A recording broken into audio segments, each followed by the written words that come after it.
are working. Is the best tech people are the ones who watch you on YouTube.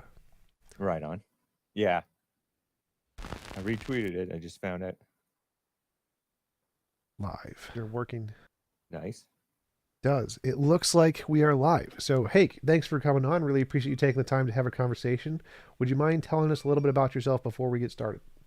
Yeah. Well, thank you for having me on TJump. It's nice to meet you again. I've appeared on panels with you on Dylan Burns' 50 Dippy, I mean, Hip. 50th Hippy Dippy roundtable. And that was a few weeks ago. And then just the other week in Dallas, Texas at the Modern Day Debate Con 2022. It was very cool. Good I'm James times. Hake. I host the Hake Report. I'm also the Hake News reporter and an expert on the Jesse Lee Peterson show. I work with Jesse. I help put out his content for Bond, rebuildingtheman.com. That's his church and slash nonprofit. So I put out Church with Jesse Lee Peterson. That's how I came across Jesse, and I eventually started working for him. And now I have my own show, The Hake Report, live Monday through Friday, 9 to 11 Pacific time, thehakereport.com. Appreciate you having me, man. Nice. Absolutely. Great to have you on. And you have a YouTube channel, right? Correct? Yeah, I'm live on YouTube Monday through Friday. Hake is the name of the channel. It's The Hake Report is the name of the show. Nice. So, Hake. so you are a Christian, is that correct? You believe in a God? Yes, that's right. I That's am an right. atheist. I believe that all of the evidence is better explained by naturalism. Could you tell me some of the reasons you believe there is for belief in a God? I'd like to hear your thoughts on those and then tell you my position on what you have to say. Okay. So, I was raised Christian from basically when I was born.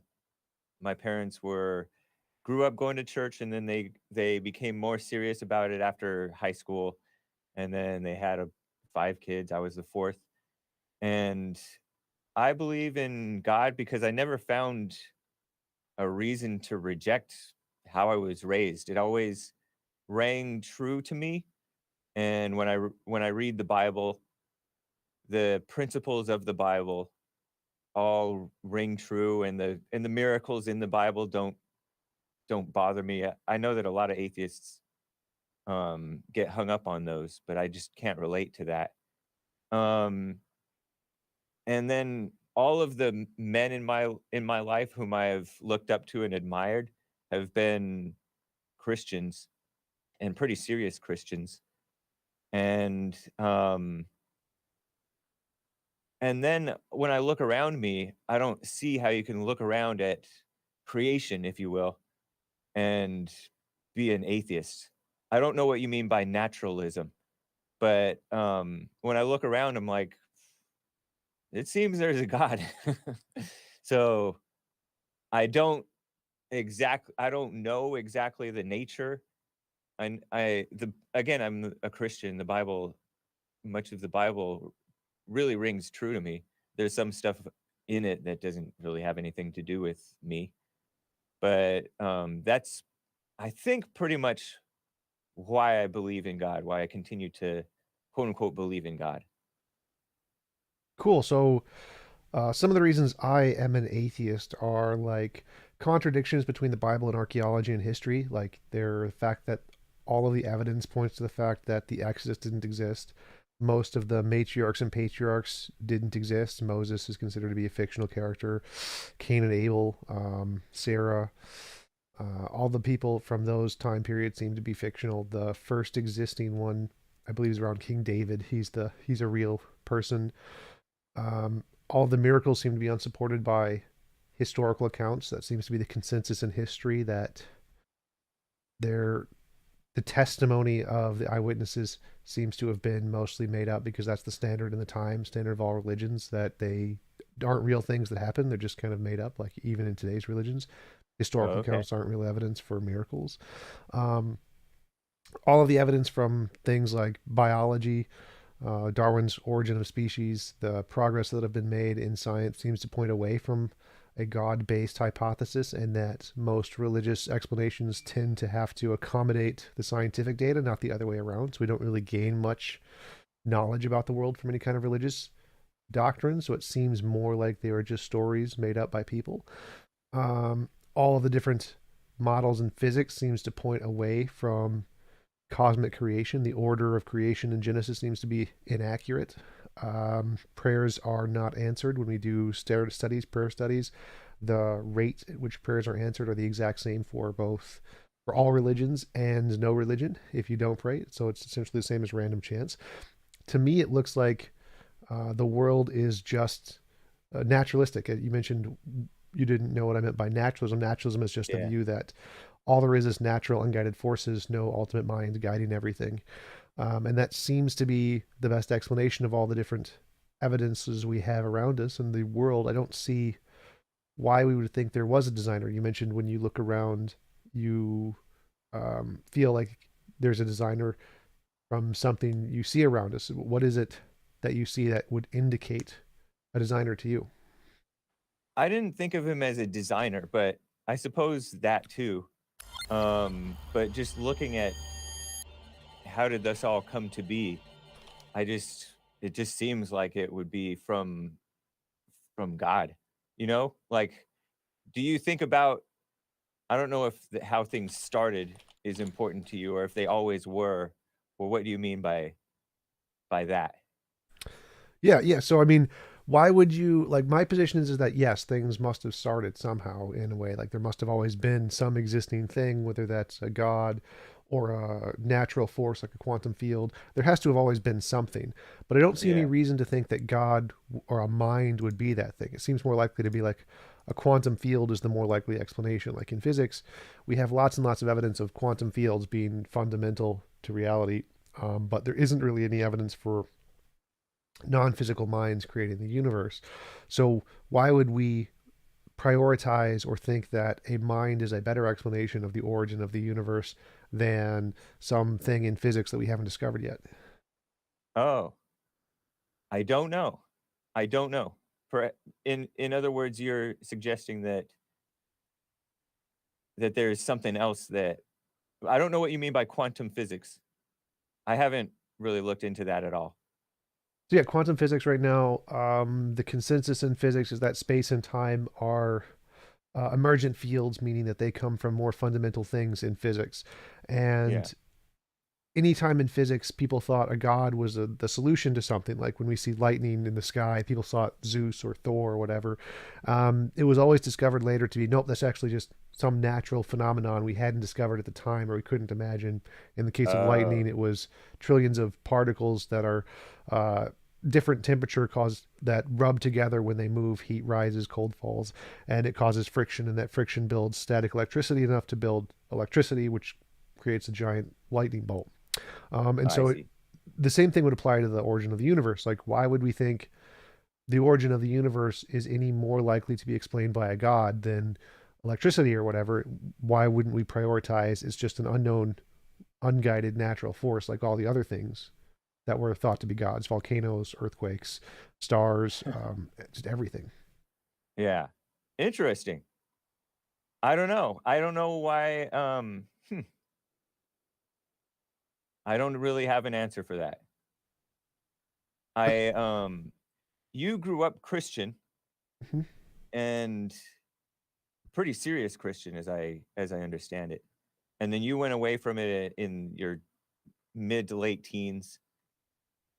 Um, what was the reason? So yeah, I had major depression for my entire life. Since I was a really little kid.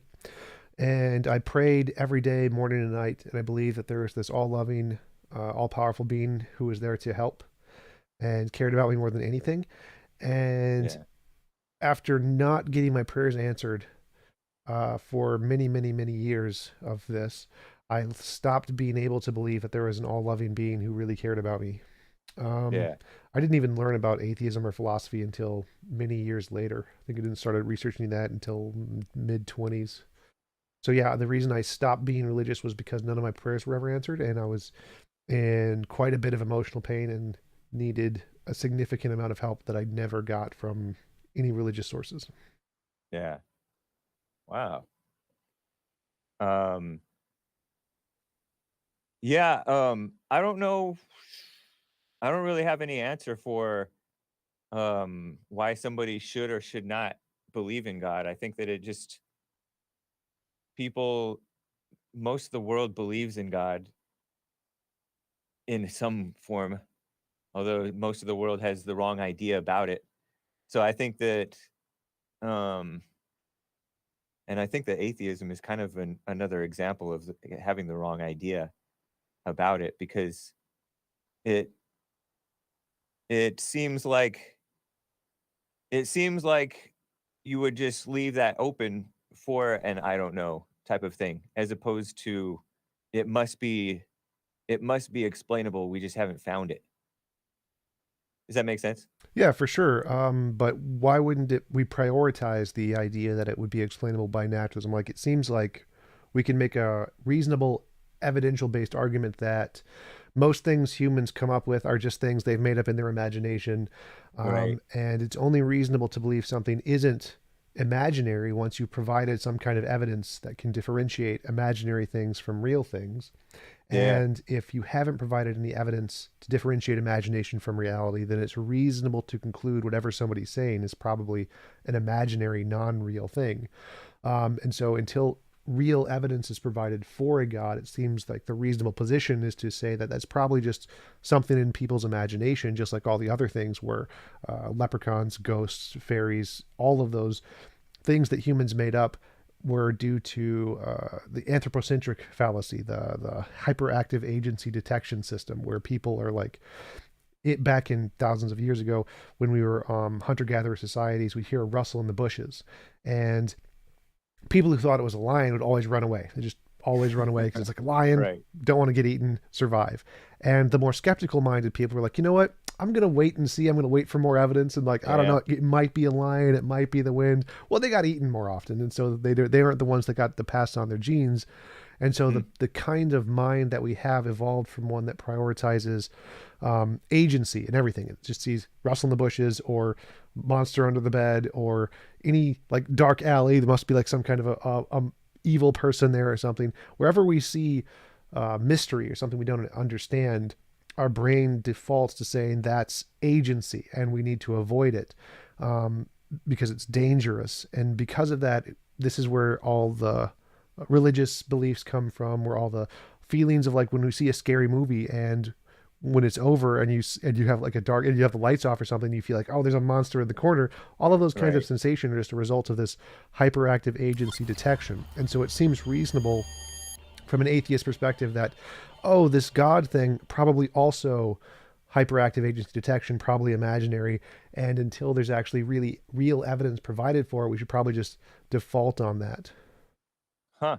You know that it is so interesting because I think most people, probably perhaps almost everybody, gets the wrong idea about God, and they just make up fill in the blanks where it doesn't make sense. And I mean, religion has become more and more taken over by like a woman's.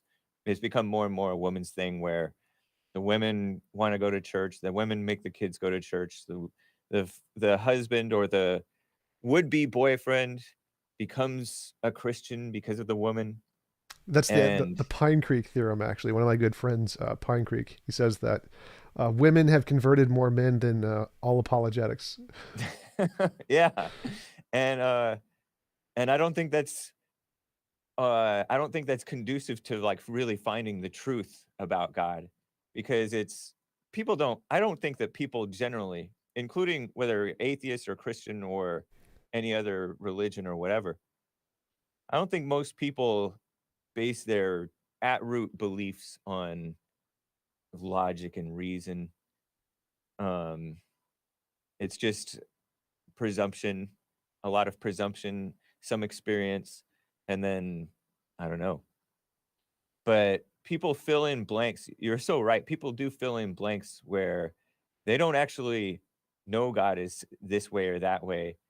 And you'll see it even from people who are strict about following the Bible.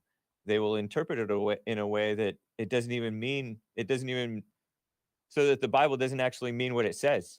We run into this all the time on my show and on the Jesse Lee Peterson show, my show, The Hake Report. So I can totally see what you mean. You are right. It's an interesting statement about the wait and see people getting killed and eaten. But those wait and see people, if they're cool headed, they can oftentimes survive better than the people who panic about the rustling in the bushes and be better rewarded if they're cool headed and alert as opposed to just off the deep end waiting and seeing because there's a time to run. There's a time to flee. But I don't know. That's very interesting. You brought up about stuff in the Bible, a lot of it being disproven or not, helping to explain physical reality. But how about, well, I don't know if you meant it this way. What about the stuff in the Bible that is just wise, true statements that just ring true to yourself? Do you know what I Yeah, mean? yeah, like the golden rule, those kind of things. Sure, there's lots of general wisdom in the Bible, but most of it originates from other religions. Like the golden rule is predated in Hinduism. Most of the wisdom is predated in the older religions. Like I think the oldest monotheism is Zoroastrianism, and there's the oldest religions that I know about are Jainism and Hinduism, and most of those seem to be even more wise and moral. Like Jainism specifically is absolute nonviolence. They advocate for animal rights and of all kinds. They value all conscious beings, and I think that's even more moral than the wisdom we find in the Bible. And so I think that it's like the statement, even a blind squirrel can find a nut. Uh, Yeah, there's a lot of statements in the Bible. It's quite a hefty book in general, and so right. there's got to be some statements that are probably pretty wise, while a lot of them are very not wise. Like my favorite quote in the Bible is 2 Kings 2:24. Do you happen to know that one off the top of your head? No, I don't know it off the top of my head. It's the one where um, 40 children are making fun of two bald guys, and God sends Oh yeah. the bears to go maul the 40 children. Great wisdom. I love the wisdom of that. So there Yeah, are watch out, obviously, kids. yeah, don't make fun of bald guys. It's like Right. it's the moral of the story. But yeah, so I think that even though there is some wisdom in some of the Bible, there's also a lot of not very good wisdom in the Bible too, like the "don't wash your hands" thing that Jesus said, or the mustard seed is the smallest seed. There's lots of things in the Bible that aren't very good. So even though there are some correct things, if this was really a book written by the creator of the universe, you'd expect all of the statements to be correct and accurate and true and not ridiculous, while as many of them are quite ridiculous. So I don't think that the fact that there are some good principles would make it meaningful to treat this as if it was a holy book or it was a guide to the universe. um, he didn't say that the he didn't did he say that this mustard seed is the smallest seed? Yes. I thought that he said if you have faith as small as a mustard seed, then you can move mountains or something like that. But I think I don't think that he said that it's the smallest seed. uh, Or somebody might, I don't know, maybe some biblical scholars thought that it was the smallest seed.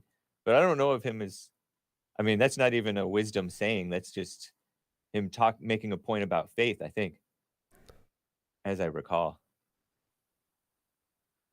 yeah, it's Well, the very next sentence is uh, it is the smallest of all seeds. oh, okay. Nice. Probably this was it the smallest of all seeds in that area? I think I don't know. I haven't researched that. I believe there are some that were rarer, but they might have been smaller in the area. But mostly, yeah, it was one of the smallest ones in the area that people knew about for sure. Nice. See? Um, but but his point was like it only takes a little bit of faith, and faith is interesting because people use throw around the term faith, kind of like they throw around the term quote unquote love, and I don't think that they know what they're talking about. And I see in your chat, I just happened to look down in your chat. Travis Statham says, "Define faith for us, Hake." I don't know. It's a good question. You think that Jainism is? You think that not harming anybody or anything is the most? Would that be in your objective moral? You believe in objective morality. Would that Yes. be in your objective moral? Yeah, it's in Uh, Jesus's also. So turn the other cheek. Like It's the same idea of that even when someone wrongs you, rather than hitting them back, you turn the other cheek.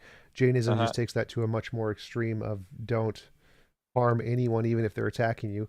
So yes, I think that that is a more moral person. So if you compare two people, like imagine an attacker is coming to harm you, and one person like shoots them or whatever in self-defense, and the Yeah. other person just says, I will not harm you because I value life that much, that I will never harm someone, even someone who's attacking me. And he lets the attacker kill him. Like that person, I think, is a far more moral individual. Obviously, not the most rational, but more moral for sure. So yeah, I You think think that, so? yeah, definitely. I think that's taking it to like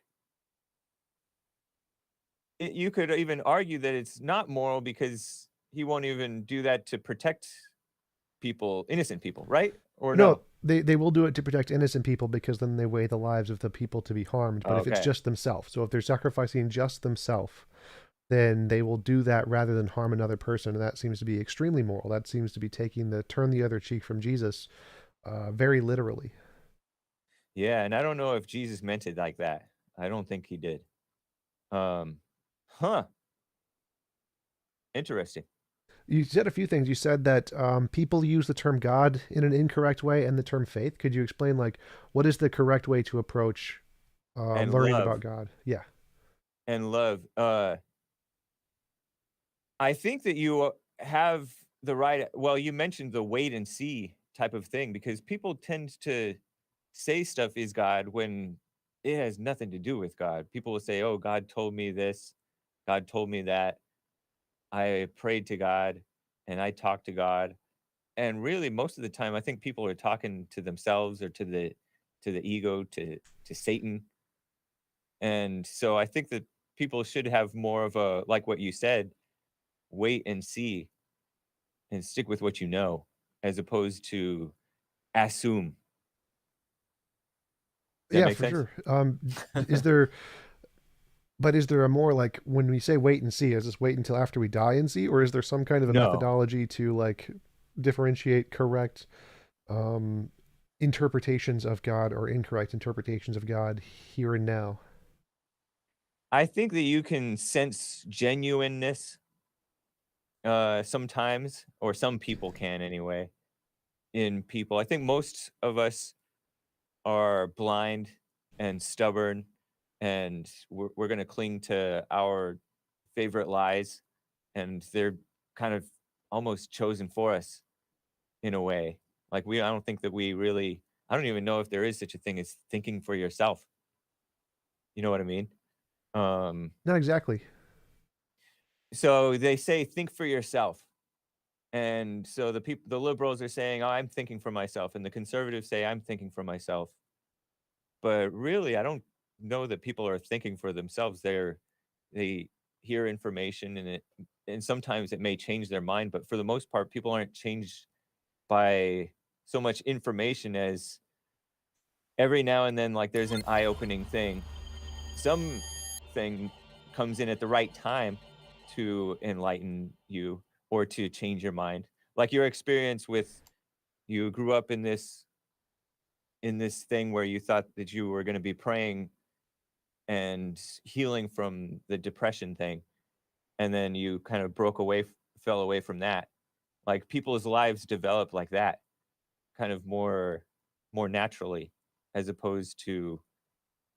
I don't think that it's actually thinking for yourself. It's just thinking.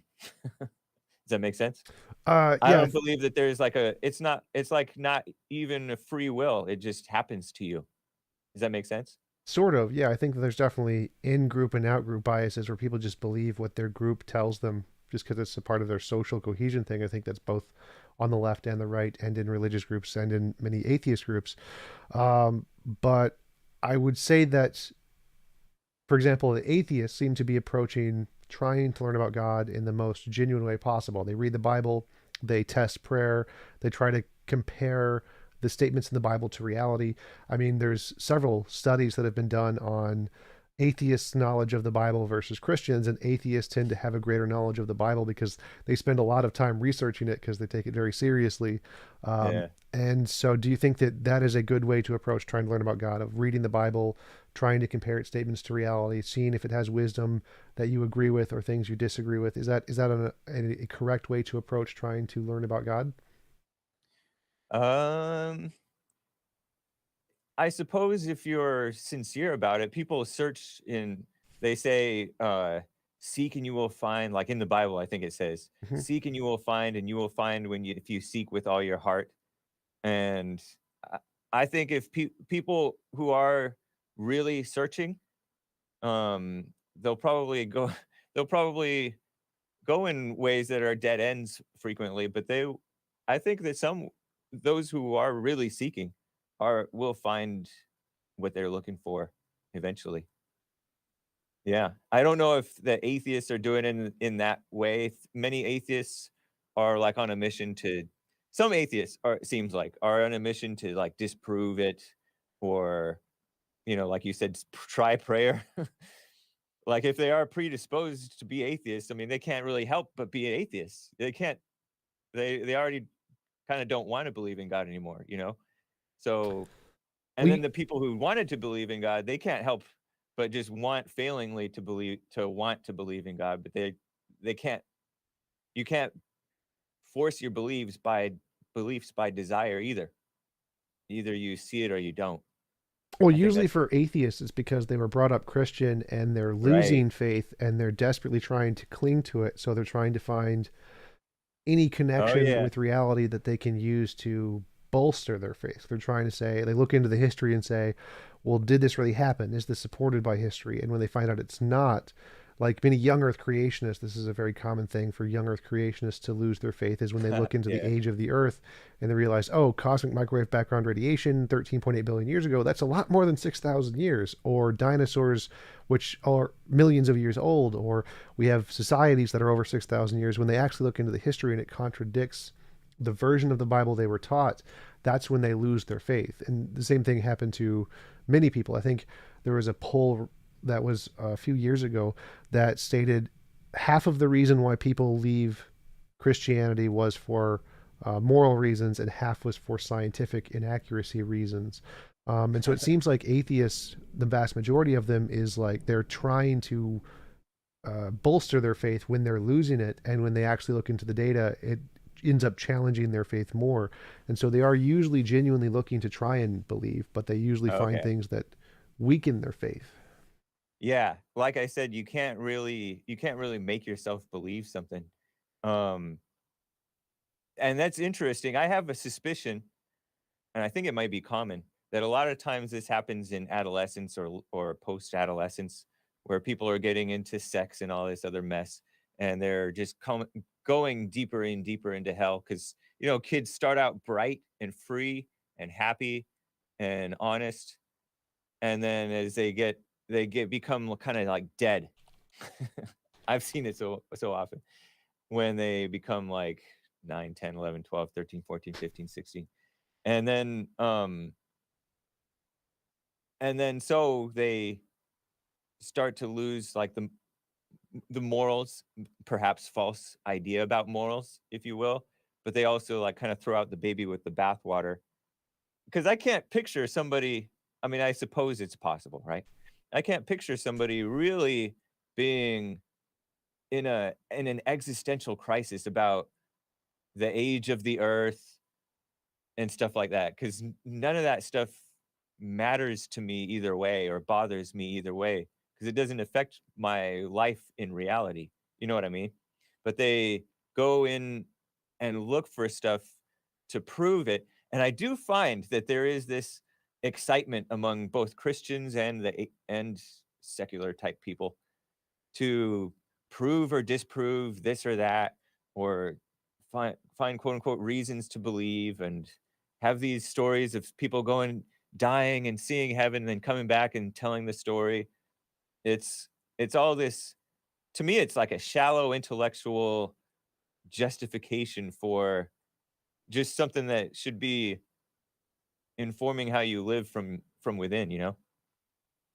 So do you think, is there any justification that would give you a reason to believe, or is it mostly just something that informs how you should live in a meaningful way? Is that the primary reason you think it's beneficial to believe in God?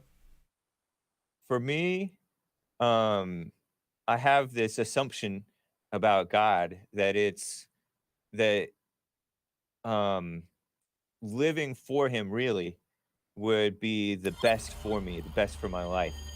And so that's the root, I think, for me, for why I both like believe on an intellectual level and like want to like really believe and follow it. Could you say that again? The reason that I have this assumption about God that um really following him, really seeking after him, like being God's man, if you will, would be the best for me in my life. So it's kind of like a selfish reason that I want to be following God. So best for you, how? Like, there's the prosperity gospel who think that if you follow God, you'll get lots of money. Is it that kind of thing, or more like fulfillment kind of a thing? It'll give you more fulfillment. Yeah, it's more like peace. Yeah, fulfillment, I guess. Peace. Um, the money thing is not like a. I mean, I don't want to be too rich or too poor. Like the Bible says, don't let me be too rich so that I forget God, and don't let me be too. Which maybe that's what's happening with all these atheists popping up because we have such a spoiled culture, right? That we get to spend our time thinking about this stuff. And don't let me be too poor that I get tempted to steal or whatever. So it's not so much the prosperity thing; it's more about the peace and fulfillment, and yeah, like the self-respect kind of thing. So if people were happier or had better lives for them with different ideologies, do you think they'd be justified in rejecting Christianity? Um, yeah, I mean, I suppose they would be if they wanted to do that, it's totally fine with me. And as far as justified in rejecting Christianity, I I sup I suppose, but I don't know if they objectively would be. I would question it. You know what I mean? Well, sort of. That's Because what I'm asking because it seemed like you yeah, said the primary reason you believe is because you think it's best for you. yeah. And if people gained more value and fulfillment from different ideologies, atheism or Hinduism or Jainism or whatever, would they be just as justified to say, well, this is why we reject Christianity because this gives us more fulfillment than Christianity? They would be justified in that, but I don't think that that's what they would run into in reality. What do you mean Because my assumption is that Christianity is the right way. for everyone? Yeah. I mean, people it does say like in the Bible that people because we're all made by God, people naturally have the right way within them to live. So even without having the law, they follow the law naturally. Well, that'll be a second question I want to ask about. But it seems like there's many people who live more fulfilled lives without religion than with it. Um, are you saying that if they went back to religion, somehow they would be happier, or uh, yeah? No, I wouldn't. I mean, they definitely can. They can return to it in a more real way as opposed to all the false assumptions that they were brought up with or whatever. They can return to it in a real way, but um, it wouldn't be in the same way that they had left it. What is the real way? So how would an atheist return to Christianity in the real way that would give them more fulfillment than the current lives that they have right now? An atheist would uh, just have no. An atheist would have no assumptions and no pretenses What do you mean? Like, because people come to religion with all these assumptions and pretenses and God's gonna heal me from this and that, and he's gonna I don't know give me a wife or whatever, and that's not how reality works. So they'll be more based in reality, if you will.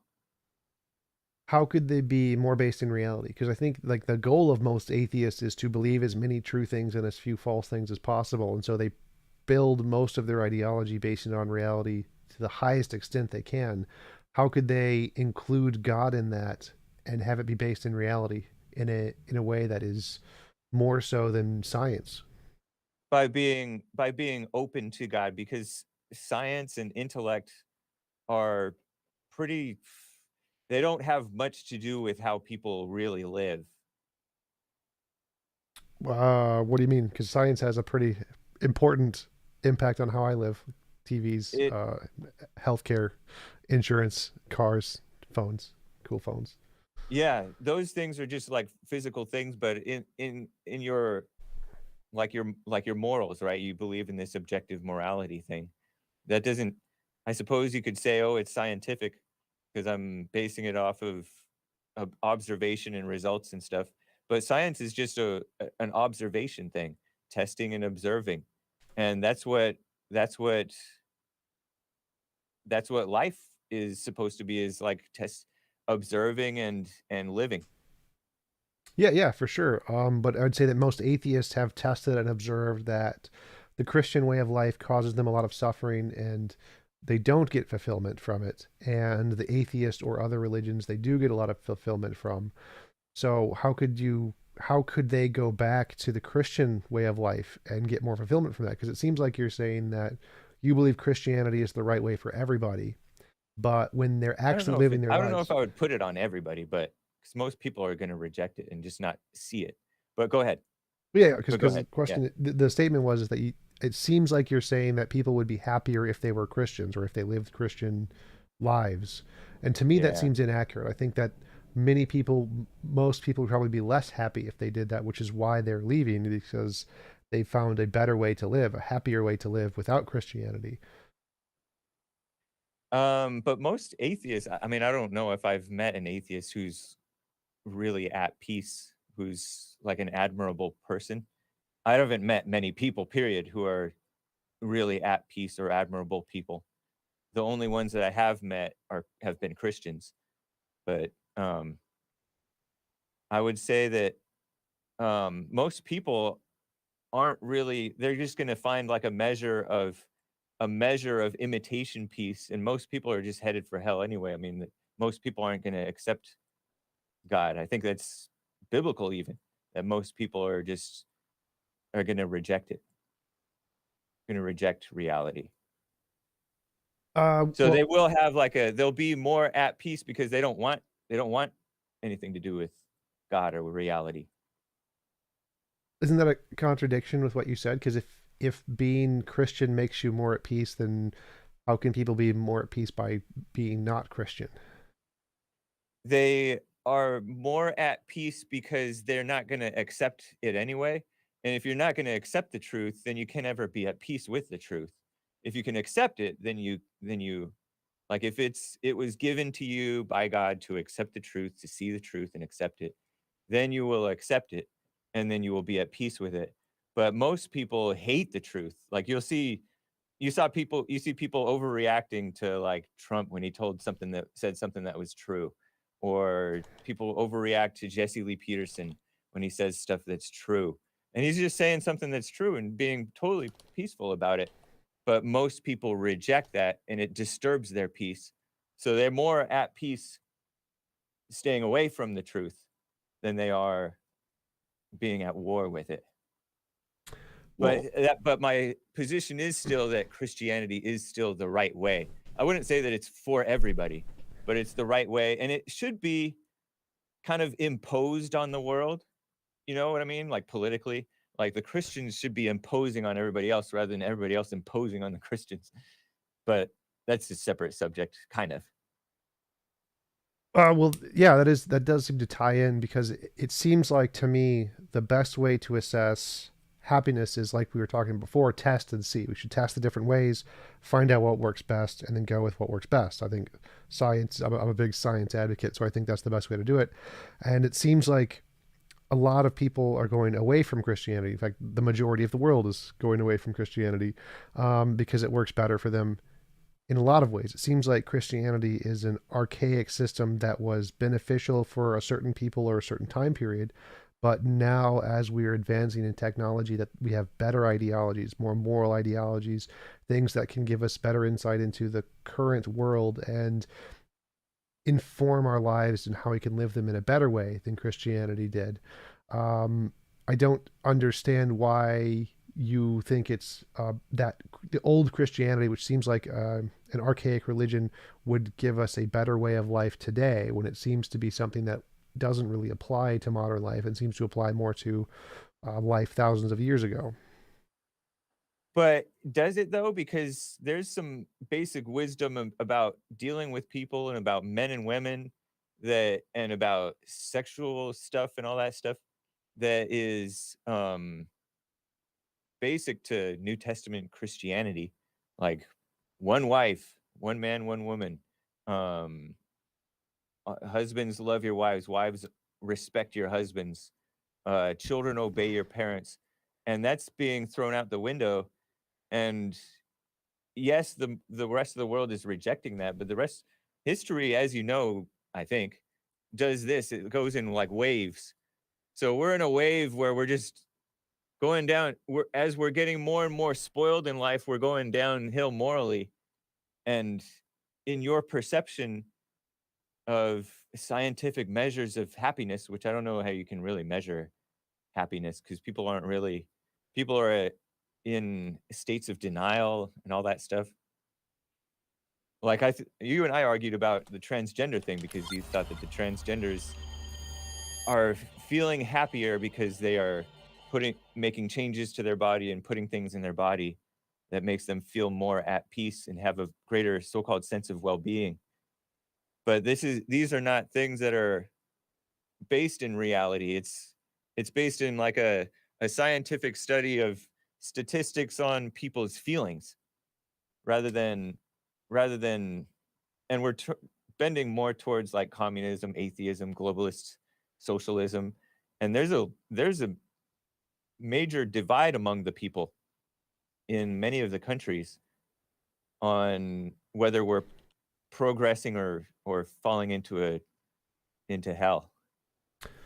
So a few things there would be like the measure of happiness. Like we can scientifically measure happiness based off of fMRI scans of the brain. Like we can measure if you're in a heightened level of stress by measuring the amount of cortisol going to your brain and how that deteriorates your brain if you experience too much of it. So you can have certain conditions if you're in a heightened level of stress too often, like people in war. Soldiers would experience this where they're in such a heightened level of stress, it deteriorates their brain. That's how they get PTSD. So we can measure a level of comfort and uh, emotional sanctity of a person by the amount of chemicals in their brain and the fMRI scans to see if they're relaxed. Like we do fMRIs on people meditating and yogis, and they seem to be at an extremely relaxed state with lots of serotonin and very little cortisol, and so they seem to be a very healthy mental state in the Buddhist and Hindu meditation realms. Whereas people who are worried about a god seem to be much more stressed, especially about the afterlife and relatives relationships with the being, all kinds of things. So it seems like we can actually measure happiness and stress very scientifically by measuring brain activity levels and chemicals in the brain.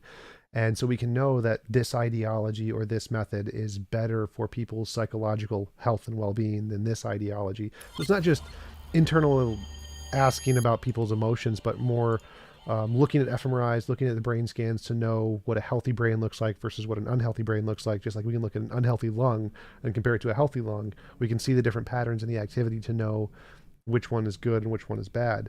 And it seems like so we can actually measure if someone is doing better psychologically than other people by their brain scans. Like depression can be measured by these things too.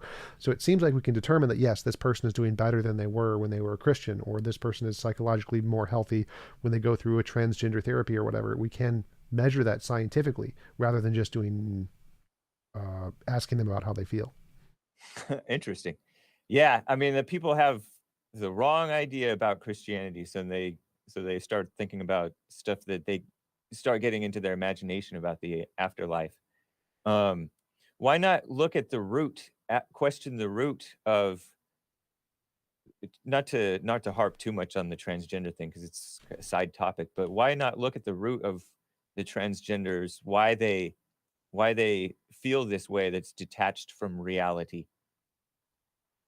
like their mothers, their parents, their upbringing, stuff like that? Oh, that is Or do people definitely. look like that? They do. This is so Robert Sapolsky, professor Stanford. He looks into all kinds. There's all kinds of research on this about what causes people to develop the certain kind of psychological aptitudes that they have, and there's this massive, massive study. It's a twin study with I think 16,000 different twins where they found these all over different countries in the world and found twins that were separated at birth. So like one was given to adoption, one was kept by the family, and they compared psychological trends of those two individuals as they grew up and when they were adults. And they tracked this over 20 years. This was a 20-year study over this just massive, massive group of twins.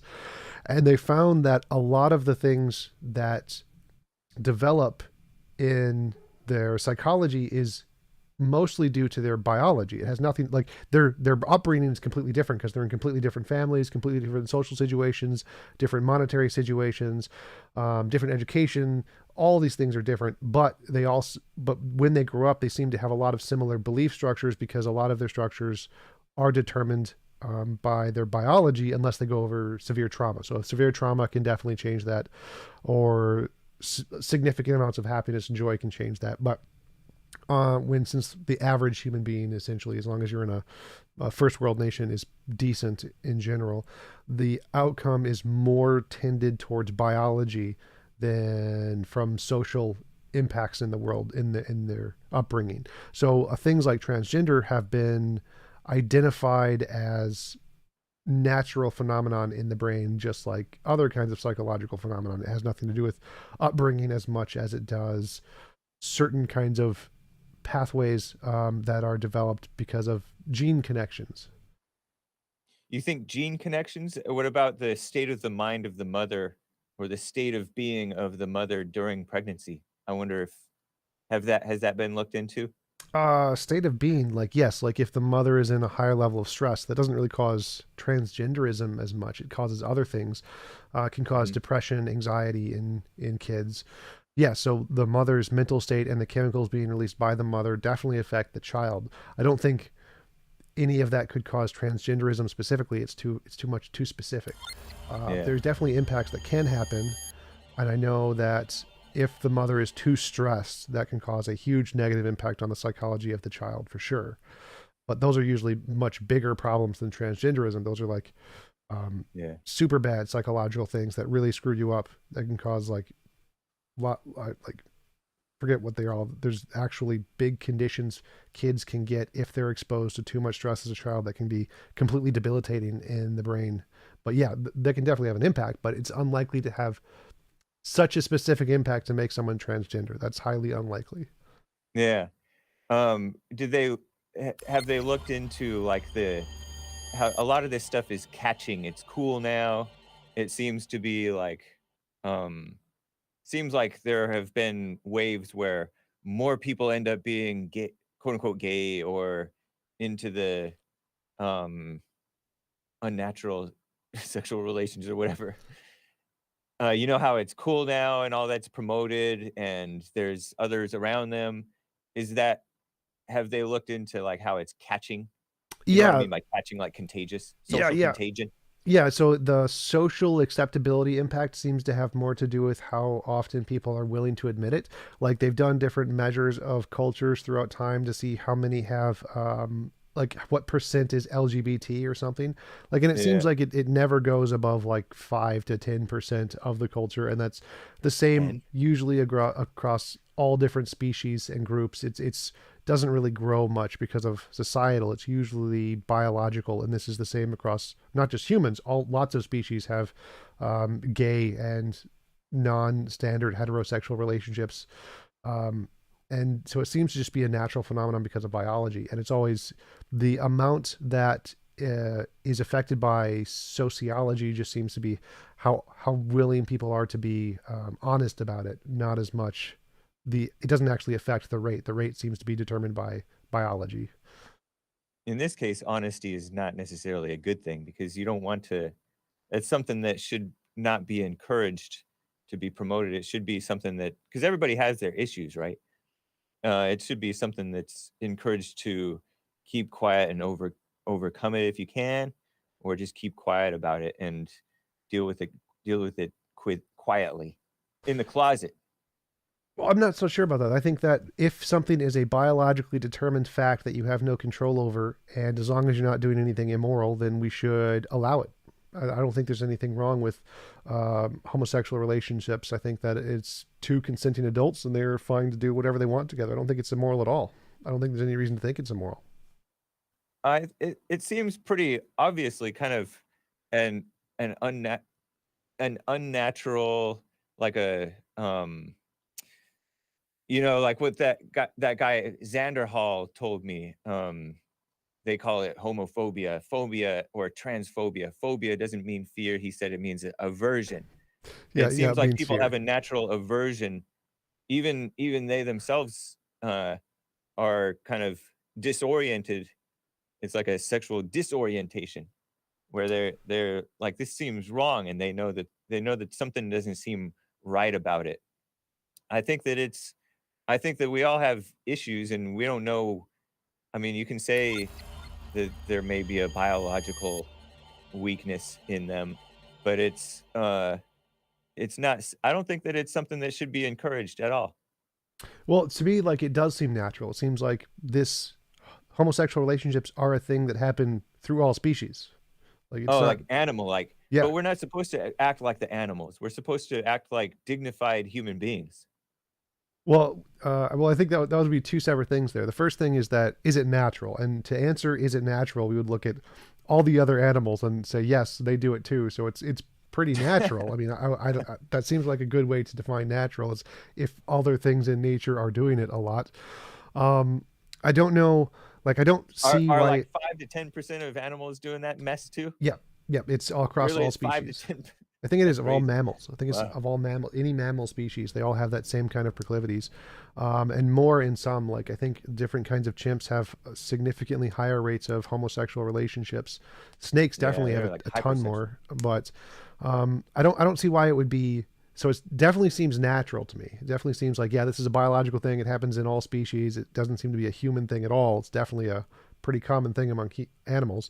Um, but I don't see why it would be any more dignified to not have homosexual relationships. Like to me, it seems like again, if there's consenting adults, the dignified thing to do is to say you can do whatever you consensually agree to in a relationship. I don't see why we should say no, don't do these consensual actions and only do these consensual actions. Oh, yeah. No, there's a lot of things that people should stray away from, I think, that are just a lack of dignity and not good for you either.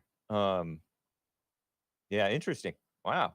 Well, that would be like how and why. Why do you think they're not good for you? Why do you think they're less dignified? Because to me, I'm again measuring this off of fMRIs, off of brain scans that say what is the mental health of the individual, and we can measure mental health of people, and if they are homosexual and they are in homosexual relationships that are consensual, they seem to be healthier than if they try to go through like conversion therapy. Like people have done fMRIs on people who've gone through conversion therapy. It seems to make them more miserable. So if they reject their nature, it seems to make them worse off psychologically than if they accept it and find ways to constructively and healthily express their nature. It seems to be better off psychologically. That's what the science seems to say, as far as I can tell. So why would you think that that's unhealthy or that we should avoid that or that's undignified? Because that seems to be the opposite from what I can tell.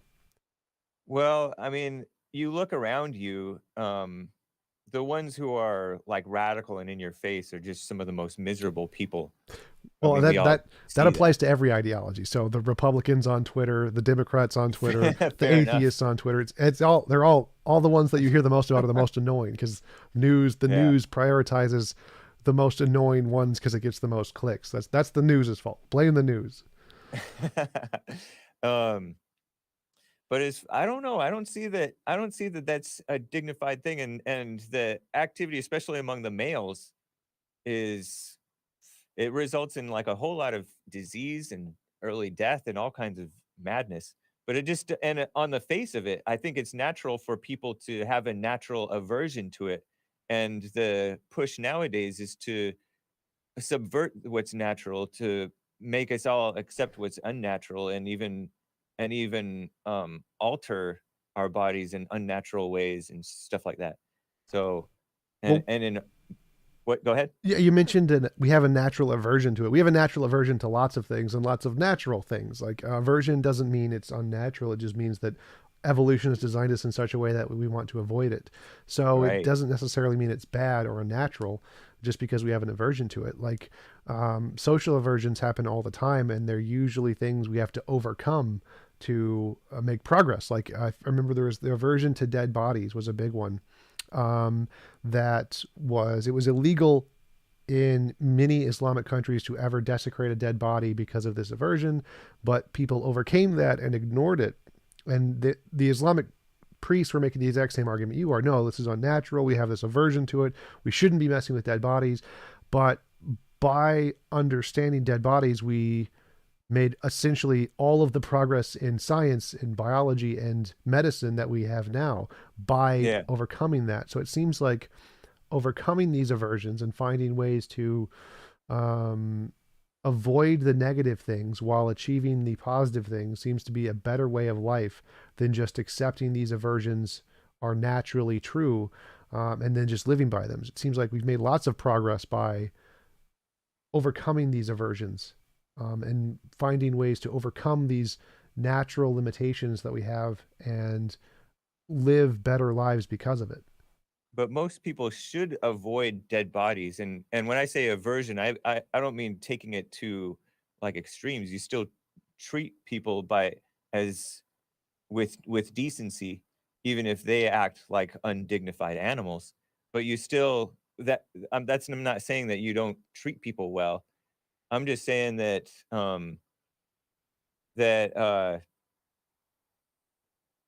I don't see how that I don't see how it's been beneficial to society to be all embracing and accepting and promoting of this LGBTIQ madness. I'm not sure what you mean. It seems very beneficial to the individuals that we allow to have No, happy lives. no, it hasn't been beneficial to them. How so? They've embraced they've embraced their perversions rather than showing respect for society and hiding them. Right, and they are happier, so they live happier lives. So it seems like that's better. Like I Ha- mean, you could say happiness is deceiving. happiness is deceiving. Yeah, How? we all know this. I don't know this. I don't understand. How is happiness deceiving? I don't get it. You can feel like, okay, when a for example, when a transgender quote unquote comes out and does the some of the steps to become more affirmed in his delusion as as a transgender, feels great bliss, and then some of them reality hits, and some of them they continue to hide from reality and keep that maintain this form of happiness. They get into drugs and all kinds of uh, different relationships and surround themselves. They have to hide away from the people telling them the truth. They prevent you from misgendering them because you can't expose them to reality. So people have a people live a lie in order to maintain happiness. That's not the ultimate goal. This this feeling of or this SMRI thing. What did you call it? F- fMRI, functional fMRI. magnetic resonance imaging. Yeah, The thing measures brain activity. Like that because seems oftentimes, yeah. Go ahead. that seems to be a pretty reliable way to measure happiness. We can see like we can measure how your brain is, what the chemical composition of it is, like what's going on, what are the developmental stages of it. Does it look like a depressed brain or a happy brain? Because we can compare the differences in brain structure, and we can compare it over time. We can say, okay, after 10 years, after 20 years, how does it look? Is it healing or is it becoming more damaged, more like a depressed brain, more like a happy brain? And we can see the patterns in the psychological structure that yeah they're like happy normal brains now rather than super stressed depressed brains that they we can literally compare for transgender people or for gay people who are honest with themselves and live out the lives that they value, whether they're like a more healthy brain or more like an unhealthy brain, just like we can compare a smoker, whether it's like a healthy lung or an unhealthy lung. And it seems like that people in the LGBT community who are accepting, get into loving relationships, have regular lives, are more happy than those that don't, that go into like conversion therapy or rejection and denial. Those people seem to be much worse off, specifically in Christian communities where people being gay is seen as a sin because it's in the Bible. If you're gay and Christian and you see it as a sin, this seems to cause a great deal of stress and cause your life to be miserable when we Hmm. measure fMRIs. Whereas if you reject Christianity and or reject that aspect and become like a progressive Christian or something, you seem to be much happier off and have a better standard of life. And we seem to be able to like literally measure this in the brain. Yeah, because they can't overcome it, so they just accept it. But still, I think that they are quote unquote honest with themselves, but then they can't allow the Christians and the normal people to be honest with them, and then they start these hate speech laws, and now everybody can't be honest anymore and speak freely, and we no longer have freedom of speech. Well, sure, I definitely am not. I'm for free speech, so I'm not a fan of hate speech laws like the Jordan Peterson thing. But I don't see that as a huge as I don't see that as like a big thing. Like that's obviously what the news talks about, but that's not as much of an issue as gay marriage. Like gay marriage, I think is a great thing that's been hugely beneficial You to the do? psychology of many, many people in the country. I don't see why that positive would be outweighed by the negative of speech laws, which are essentially kind of being rejected. They're essentially accepted by Democrats just as a virtue signal, and they don't really take it seriously or implement them anywhere. So it doesn't seem to be like that's like a huge negative thing compared to the massive positive things that we've given from human rights and to the value of millions of people's lives. So so the minority of Christians and people getting prosecuted for so-called hate crimes, hate speech violations in and First Amendment violations. I mean, it is First Amendment violations, the hate crimes thing. Um, that's fine. It's just overplayed, but it's fine. The rare cases of that is fine as long as we can have the gays think that they're married and thinking that they're in loving relationships. Well, there's always some amount of laws that are misused. Like that's always the case for every group. So the fact that we have protections against some group and that some minority of people misuse those protections to attack or demonize those they don't like is true of everyone. That's wouldn't be that's true of every law. So every like religious protection is the same thing. The fact that we have religious protections, people take advantage of that to extort money and to Yeah. manipulate people. So I wouldn't say that because some minority of people take advantage of a law in a negative way, therefore we should get rid of the law. I mean, obviously, the fact that some people use guns to kill other people doesn't mean that we should get rid of the Second Amendment, right? I mean, you would agree that the fact that a minority misuses the law doesn't mean that we should take away the rights of the majority. Yeah. I don't see how the same-sex marriage thing has been beneficial at all. It's just been validating the notion that it's been kind of undermining the notion that we need a man and a woman and children at a time when we need more men and women making children than ever, especially in America and in the white countries that are accepting this, or the diverse countries, I guess there are, that are accepting this stuff. Well, I think that should be left up to the individual of whether or not they want kids. But But they're not leaving it to the individual. They're pushing this notion that same-sex marriage is real and it's fine and it's loving and love is love, but they don't have any idea what love is. These are not loving people. well, I don't see any I'm difference. not But saying that just I'm not saying just the gays are not loving people. I'm saying the people who are supporting the gays are not loving at all.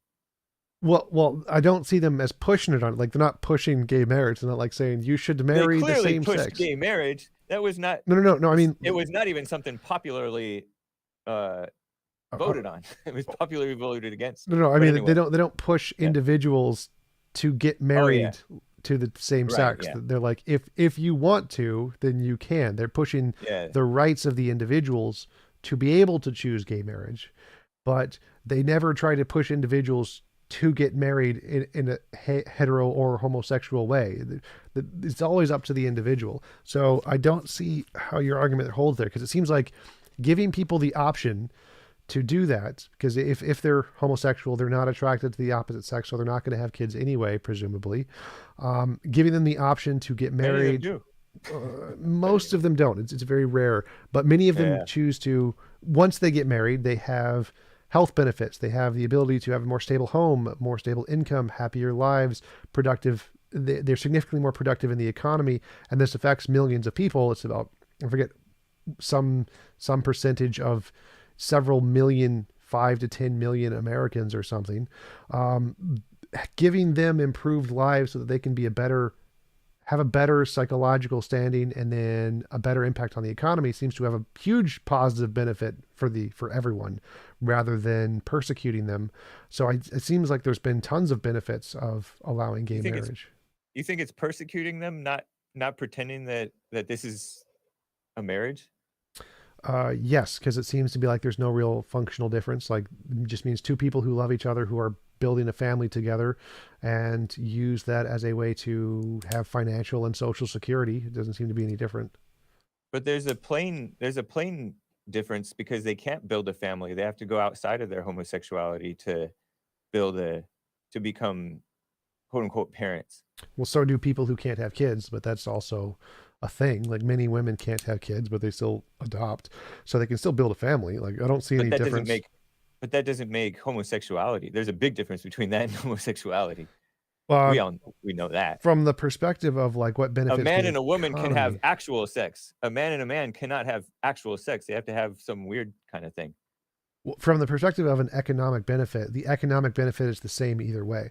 So if they're raising kids and taking kids from foster homes, to which has been proven to have the kids get better lives, benefits the economy. Like, if they are psychologically in a better place and work more effectively, that benefits the economy. If they're allowed to start businesses, that benefits the economy. Like, all of the things of giving, um, That's ill-gotten gain though, because women working has quote unquote benefited the economy, but at what cost? Like the families have fallen apart and now like people can't afford to have just I mean they can, but it's much more difficult for the man to work and the woman to stay at home and raise the kids. Now they have to have the state raise the kids. What a mess.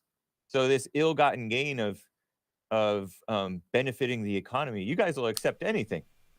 well, seem to be unconnected things. Like, it seems like there are many countries where women have the right to work and can also raise a family. Like, it seems to be like an American issue because of what I'd say are Republican economic policies that, and many Democratic economic policies that led to that. I don't think that's the fault of allowing women to work. I think that's the fault of bad economic policies, and it seems we can prove that by looking at other countries where women also have work, but they can stay at home and afford childcare and get significant amounts of maternity leave and healthcare. And child support is more prevalent and it's less expensive to have kids be taken care of. Like, it seems like we can solve those problems economically. Those aren't a result of letting women work. That's a result of economic policy. So I don't But think that's a women comparison.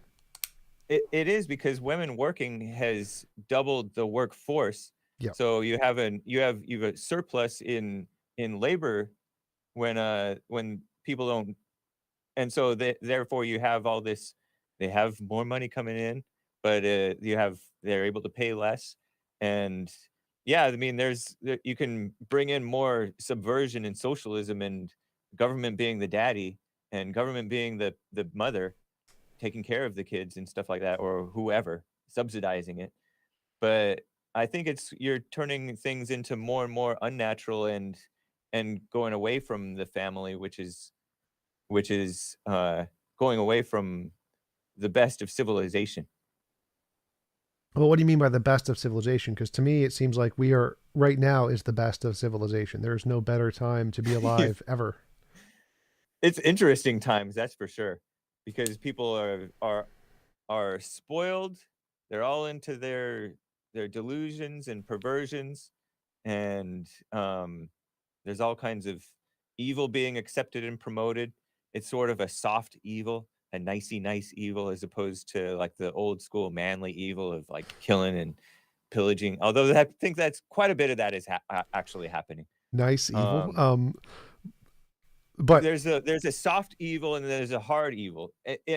In you know, and then there's like the babies getting killed out of sight, out of mind. We don't have to worry about it. But if you show them, it triggers some people. But there's a lot of interesting things going on. I will grant you that. well,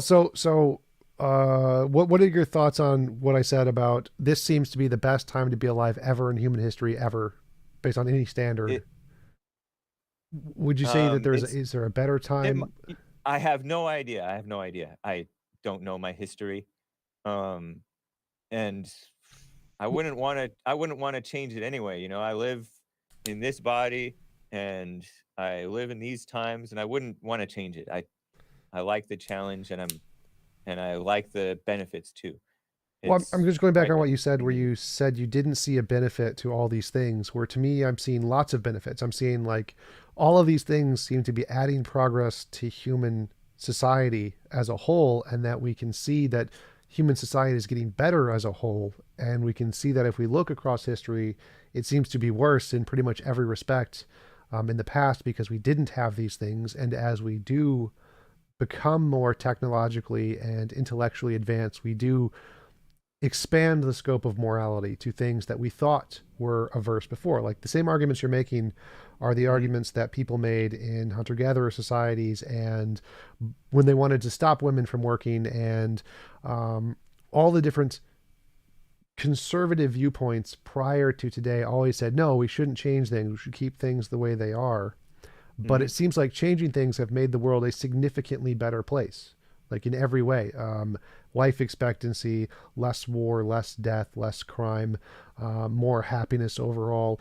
Every measurable respect, more technology, more scientific education, less dogma, less bigotry and racism, less persecuting Oh people for gosh. no reason. It seems Uh-huh. like comparatively, the way things are today is better in every measurable respect to the way they are in the past because of these reforms that we're adding in. I don't see why we should prioritize the I don't think past. Go ahead. Yeah. Yeah, it's because it seems like you're taking ideas from the past, like the Bible and like um, women's rights and other things, and saying that we shouldn't have these things because it was better in the past. But it doesn't seem to be better in the past when I look at the past. But you and I weren't there, and maybe those people who were protesting those things were seeing things that were wrong, that were changing, and there were a lot of benefits too that maybe they didn't see or whatever. And yeah, we are living in a spoiled. I don't know if you agree with me that we're living in a spoiled society. I don't think anybody could really disagree with that though. Well, if by Um, spoiled you mean you don't have to like go out and kill animals or you starve to death, I mean, I'm glad I don't have to go hunter and die. I'm glad I don't have to give childbirth without any kind of protection of like doctors. I'm glad I don't have to just suffer and die from appendicitis because we don't have any medicine. Like, yeah, we're right, spoiled in the sense that we have lots of protections against nature, which is trying to kill us. And in that sense, yeah. I'm glad we're very spoiled in that way. And But so we have the ability to live longer, but also wronger. So spoiling is both beneficial in that in a lot of the ways that you described, but it's also enabling, enabling of all kinds of like all kinds of uh to repeat the word perversions and just mess and needless infighting and misery. And I think women are more miserable today than they were, I don't know, 50, 60 years ago. I don't know if they can measure it beyond that. But the women pretending like they're men and trying to be men and trying to compete with men has not been, I don't think that it's been really beneficial to women spiritually or so-called psychologically or whatever, or kids or men. I think that there's a lot of misery, uh, even with the benefits that you said that we have. But those benefits, I think those are technical, logical benefits and stuff like that. And I don't see how you can say that us throwing in this promoting the gay as right and promoting the LGBT stuff and all this anti-racism stuff. I don't think that you're even for really this anti-racism madness. Um, I'm definitely I don't see against how you can racism, say but that. I'm not for the super far left wing stuff. Like I agree that super SJWs are not my thing, but I can see, Yeah, we can compare our culture to other cultures that still have that where women can't work, like Saudi Arabia. They're worse. They're less happy. They're more miserable, and we can compare them to, like, obviously, yeah. Neither of us were there in the 1950s, yeah. unless you just look like a phenomenal 90 or whatever. Um, but we can look at the data from back then. We can look at crime rates. We can look at health rates. We can look at Crime um, rates were lower than now. In the 50s? in some cases, and in some cases, no. Yeah. No. So in some cases, not in all cases. In certain some crimes, not all crimes. And actually, crime rates have been going down, especially murder rates have been going down for 40 years, 50 years. So we're actually, I think, almost at the lowest crime rates of murder rates ever. I mean, they've kind of come back up again, but you're talking about the with the crack epidemic, Well, I'm talking where about like the in the night. 80s, 90s, Yeah, yeah. in the So 80s and 90s, though, it was just off the deep end. yeah, yeah. So it Um, seems like our crime rates but are in the actually going 50s, down. like in the 50s, from the 50s to like the 65, it spiked like crazy, especially in like California, even not just by population. When you go by per capita, it went crazy, and that was part of this um going into the single motherhood thing and this whole push to believe in the racism thing, or the excuses that they've given blacks to be out of control. Oh, you can't help it, it's just racism, and the cops are racist. You're not wrong for being a criminal. And they're again, this feminism, the single mothers, the fathers being absent or just too weak to deal with the mothers because they're just hell to deal with. It has not been a good thing. Oh, but right. So there was a rise in crime, and now it's going down. So It's if the going down, but at what cost? Because they're turning them all gay. to be exaggerating, but well, if turning them they're gay turning them causes the into like crime more rates, effeminate, soft, turning them into soft evil. Now they're just evil SJWs who, and they're getting away with breaking a lot of laws, by the way. But yeah, I mean, and crime is going back up again in the mm, last nope, several years. still going down. Yeah, it is. Still like like It's as going you up. mentioned, there are waves. It goes, but the Yeah. trend is down. It's very, very down. But I don't really see if turning people gay lowers crime rates. That seems like a positive aspect of being gay, not a negative aspect, or being Well, effeminate. I'm exaggerating. I'm just turning people into like this womanly, nicey nice patty cake type of evil where people are just have turned in. And oh man, sometimes the LGBT, there is a lot of What is um evil about being effeminate? Like I'm not seeing the evil here. I don't know what the soft evil is that you're describing. um a soft evil is like passive aggressive, just nasty fighting on Twitter and all that mess, and just to be Well, I got to those be are honest. evils, and it's not killing, but it's still pathetic, and it's not good for society. That seems like quite an improvement. So we've gone from killing and rape to yelling at people on Twitter. I think this is a product Well, of I'm saying improvement. that, but there's plenty of just evil people, people on drugs and pot and just too dull to do anything. There's there's plenty of violent crimes to this day, and there's plenty of abortions to this day, even though abortions are supposedly going down because people are just not having sex anymore, or they're using all that protection mess, and so birth Protection rates are mess. going down. Like I'm not seeing that as a bad thing either. So I don't really understand when you You don't see a define. declining population as a bad thing? No, and not if people don't You want to don't? have kids. No, I don't think like like the Muslim society has a very high population because rape is a thing. There's legal rape and marital rape. I don't see this as a good thing. I don't think allowing or trying to enforce policies that create a more populous society is a good thing. I think the population of society is determined by the choices of the individuals, and so I think it's a good thing that people have a option. It seems like when societies grow technologically, then the population automatically goes down because they choose to have less kids so that they can give a better life to the one or two that they do have rather than having six kids because three of them may die of hunger. Um, And then they can help out too. yes, when the other kids are dying of hunger, the three remaining kids can work together to try and survive. That seems that's the inspiration for having many kids, is that if a lot of your kids are going to die because they're going to starve to death or because of dysentery or because of appendicitis, you want to have as many kids as possible so they have a high chance of living. Now, because your kid is pretty much guaranteed with a very high level of certainty to actually reach adulthood, it's much more reasonable to have few kids and then invest your resources into the giving that one kid as much happiness as possible. That seems to be an improvement, not a declining of society, not an evil. Huh. Um, but you've clearly seen that like China is starting to panic because they're not having enough young people to take care of the growing number of old people. Yeah, So that's a you can't. worldwide thing. So it's also in Yeah. Spain, in America, in Japan. Lots of people are having that problem, but I don't think that's an evil. It's not an evil that people are choosing to have less kids. I think it's a selfish thing. I think you could say that there is some evil going on in their lives and selfishness and just, this like I- I said, spoiled. Go ahead. I'm not seeing the connection. So I don't understand how having less kids makes you evil or spoiled or No, selfish. you're evil and spoiled, and so you have less kids, fewer kids, I or don't you. I don't get it. I don't see a connection between Okay, those. so say there's all this pornography going on in the world, and so people are just into pornography. They're not even going out and meeting people. I would say that that's an evil. I don't know if you would agree.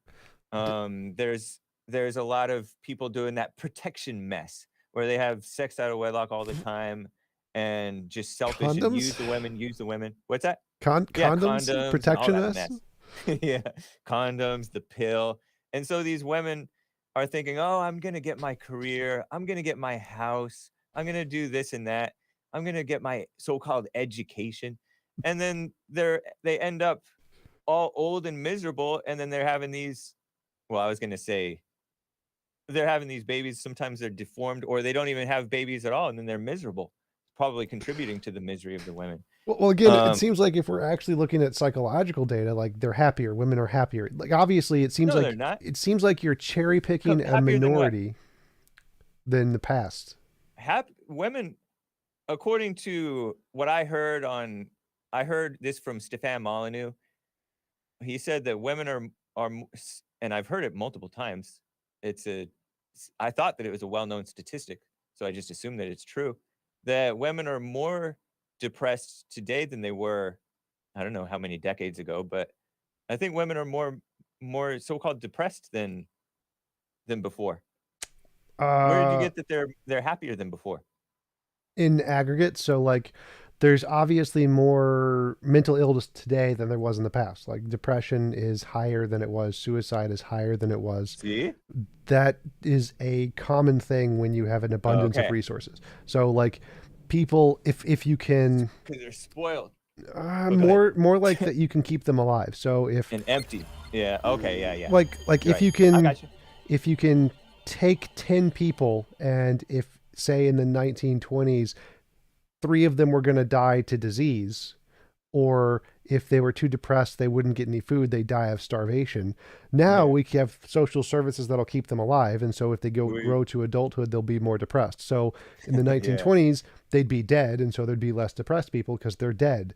Now they're alive and slightly depressed because their mind is biologically tuned to not be as happy as other people's. But you think so? You don't think that you think that it's all biology? You don't think that it's the way that they live their lives? Because I don't know if you've overcome your depression. You Yes. seem fine.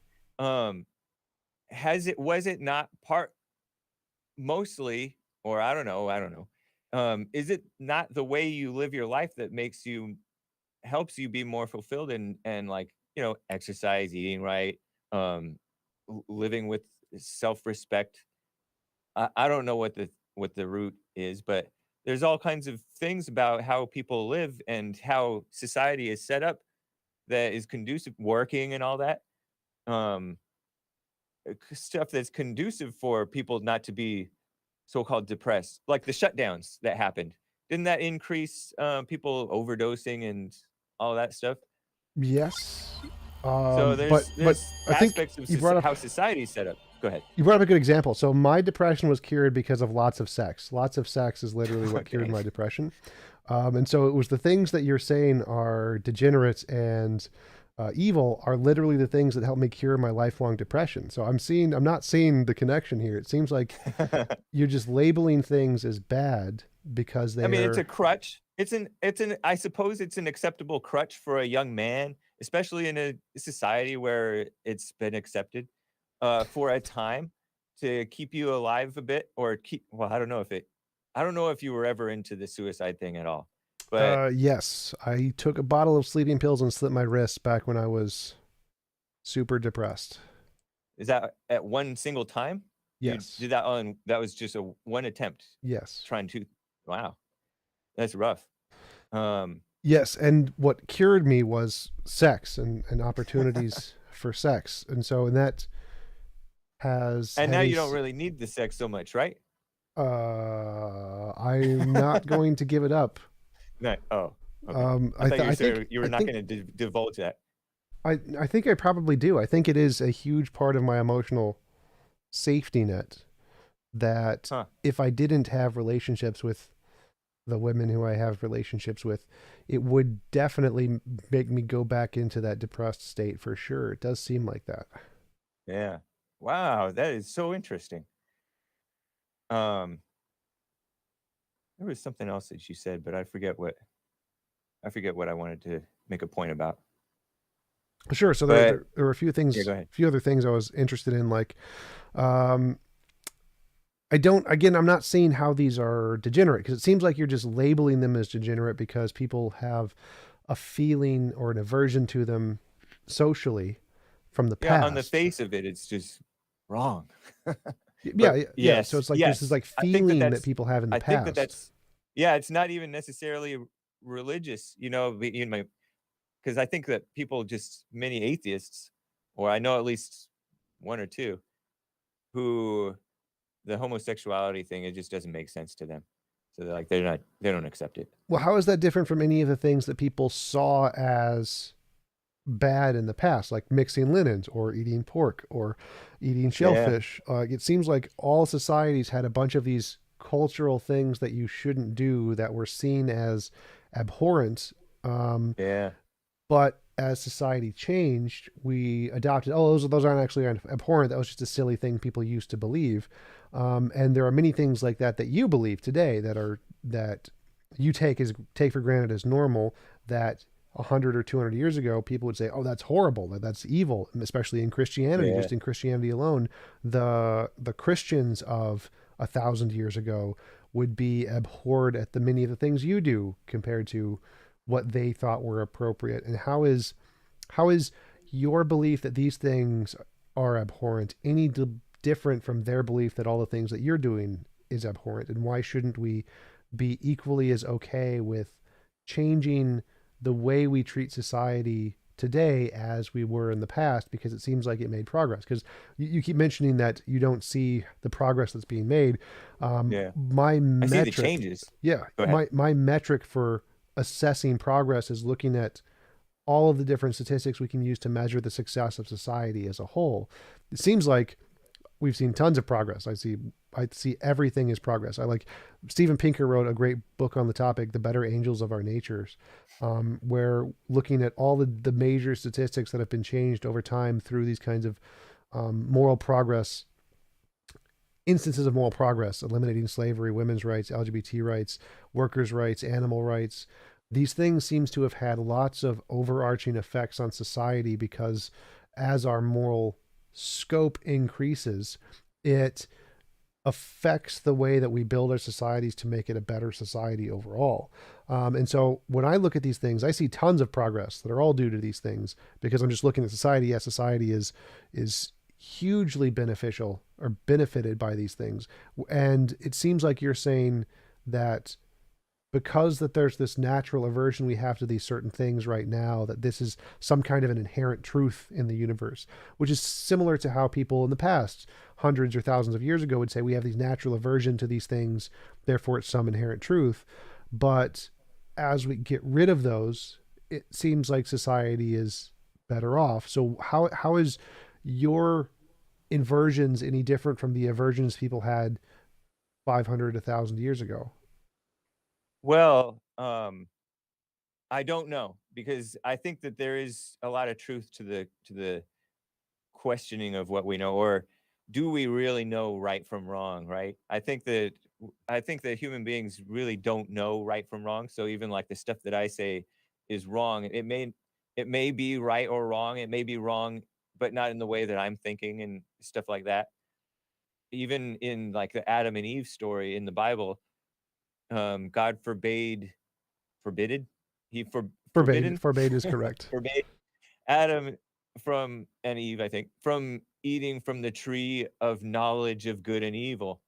And so there's this push to like get all this knowledge and figure out good and evil, and and it may be quite misguided on the part of many of the Christians, many of the people who are for the traditional or for the natural aversion way that I just expressed that you're questioning, and as well for the people on your side who think that these things are progress and are good things.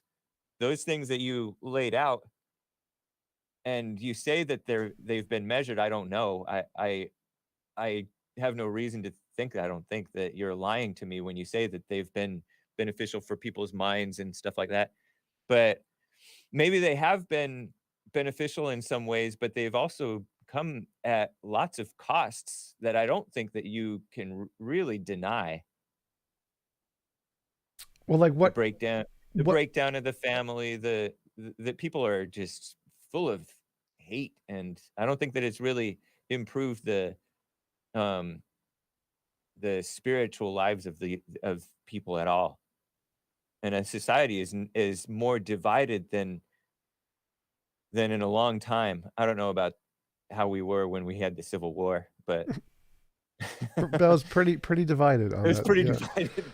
But Um, I mean, I don't know. I think there's a lot of female evil now that by female I mean like this soft evil where people are quite divided. I don't think that there's going to be a hot war, but people are quite angry and hate filled toward amongst their own and amongst the us versus them type of thing. well, if you're going to list like any statistics, any scientific statistics, could you label any of them that actually showed a regression or a loss of progress in society? Any scientifically measurable statistics? I think that families being together has is supposed to be like a pretty good thing. And families are not together anymore. In fact, people are not even making families in some ways. They're just making babies. And so the children born out of wedlock, the number of I think there's like 60 million babies that we've killed since 1973 in America. There's things like that. The divorce rates is out of control. Men are miserable, women are miserable. You say they're happier. I don't know. I don't know where you're getting that. Um, maybe they think that they're happier, or like the okay, fine, whatever. But I think, but when you look at the families and the children and the respectability of the average man that you see, I think it's kind of undeniable that there's been those costs. Well, like I meant, so measuring like the progress of a society, we usually use things like life expectancy, education level, quality of life, availability of food, those kinds of metrics that we're actually measuring how someone's life is going based off of, seem to be the ones that are important in assessing are we making progress or regress. So whether or not people are, Education level, yeah, that comes with a big asterisk. The quality of the education has gone way down too. I'm not sure what you mean Um, there because it seems like it's gone way up. There's obviously some examples like feminist studies, feminist gender studies, which are just garbage. But the vast Yeah. majority of education has gone extremely up. Like the quality of education in the STEM fields is extremely much better than it ever has been. The progress in physics and quantum physics and biology and cosmology and And uh, how, but those people are not able to, many of them are not able to be employed because we have all this, you talked about the decline of, I remembered what I was going to talk about. You talked about the decline of population becoming a problem for worldwide, because the young have to take care of the old, and the young are a shrinking population, the older a growing population. That's uh, that's happening for whites in America, and that has not been a positive thing for really anybody. Um, so but the education, I don't think that a lot of, okay, maybe they're able to make amazing technological things, but they're coming out morally decrepit. They're into this anti-racism thing. Maybe it's hurt you a little bit less, but you are accepting of all this madness. I don't know if you went to college, but um, well, I'm not. it's So when we're trying to assess what is the quality of education, we're usually trying to figure out like how good is the technology or the progress in understanding reality. Whether or not you agree with their morality wouldn't have anything to do with the effectiveness of their education. Their education is well, still the far education better. teaches, but I know that the education teaches them a false version of morality, and then they come out in debt and unable to get a job. And what use is that education Not in for STEM them? fields. In the STEM fields, like so in all of the major fields of Hmm. education, like I agree there are some that are terrible, like arts or feminism or gender studies, but that's a Yeah. minority. The vast majority of science education, science, technology, engineering, mathematics, those kinds of fields are extremely high paid, extremely well educated, making significant amounts of progress in the world, winning all kinds of Nobel Prizes. There's tons and tons of things that seem like in every one of those fields, education seems to be better now than it ever has been in the history of humanity, without Haven't I exception. heard? Haven't I heard that there are engineers who, or something, who are having difficulty finding jobs? I'm not just talking about the so-called liberal arts or whatever, the SJW degrees. Not that I know of. I don't think there's a shortage of engineers. Engineering is one of the degrees that is the highest paid and easiest to find a job in. I think Huh. only second to like graphic to programming. Programming is like the highest, easiest one to get a job in. Um, Yeah. so yeah, the STEM fields are all usually They say learn to code. yes. You get a um, bachelor's, you get a job at like six figures. maybe I'm thinking of some less SJW type degrees, but there's still degrees that it's I don't know, maybe they're bringing in all these immigrants, and now the American kids who are graduating college. I've heard that American kids graduating college, not necessarily doing gender studies or black studies or whatever, are having a tough time. And then they have this student debt crisis because they're subsidizing just makes everything more expensive, and it's stupid. What a racket. Yeah, those are usually the But arts and theater degrees, and there's a lot of those. I don't know. I don't think we should yeah. offer those, but all of the STEM field is yeah. You pretty much guaranteed to get a job if you go into STEM. STEM is like very very. So then you agree with me that that there is some drawbacks to this spoiled society because we've come up with these sham degrees and tempted these students, oh, everybody should go to college. What should I major in? Major in this. And then they're left out hanging. So that's a negative in society Sure. There's lots of that did not exist before, I think. um.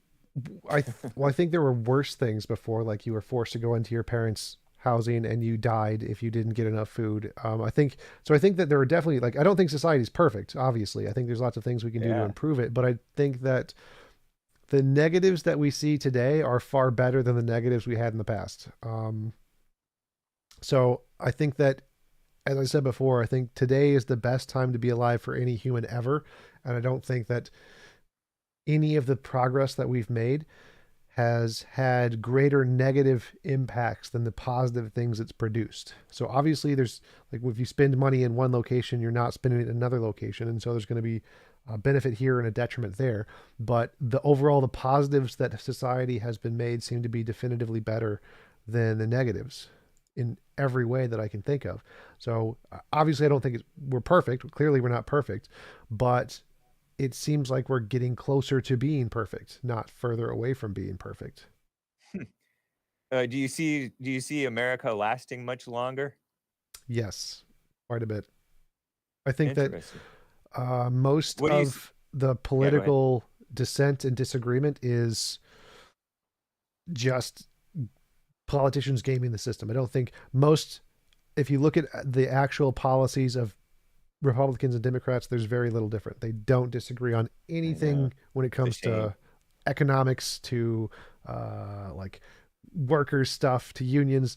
They don't do anything, and they're happy to not do anything on any of those because they pretty much agree on all of the major economic policies with very little difference. And most of the things they talk about are just showmanship and playing to their base. So I don't think that from the politician standpoint, there's very little they disagree on. So I don't think there's going to be a huge war in America to change any of that. Um, do you see, like, the quality of the military declining? Because not because of the technology's maybe great, but the, quality of the people. No, I don't think America's military has in any way depreciated its effectiveness at all. The opposite. I think there we have gone down because of technological limitations. Like our ship production has been crap recently. We invested way too much into ships that are built on new technology that has been unproven instead of more ships. China's invested into more ships. So our technology, our military is declining because of technology for sure. Isn't That there a is, lack of What about the lack of training and the poor and the lowering of the quality of training and the diminishing of stuff like that? I've heard that, like, Navy people, as a small example, on ships aren't trained so much in firefighting, and so, like, there was one story where they just completely botched after botched, steps in fighting a fire, and it was disastrous. I think that there's a lot of and they're allowing the LGBT mess and the women, and it's just and they're lowering the standards for the women so I think that our readiness and I think we're just able to be laughed at now, and there's a lot of incompetence along with this moral corruption that is, growing. I think it's rotting inside. I think that we're kind of rotting, spoiled rotten, right? Rotting from within. I'm not seeing the problem there. Like the fire thing was a technology issue, not knowing how to deal with the pneumatics on the ship, which were broken or something, because it was new technology. You Um, familiar with this story? one of them, there's probably more than Oh, one, okay. but Yeah. the training issue, like obviously in the Navy, you don't need the same kinds of standards you do in the as you are in the Marines or in the like Navy SEALs or something. So obviously you don't. The standards are technological. In the Navy, most of what you're doing is messing around with technology. So you need tech requirements.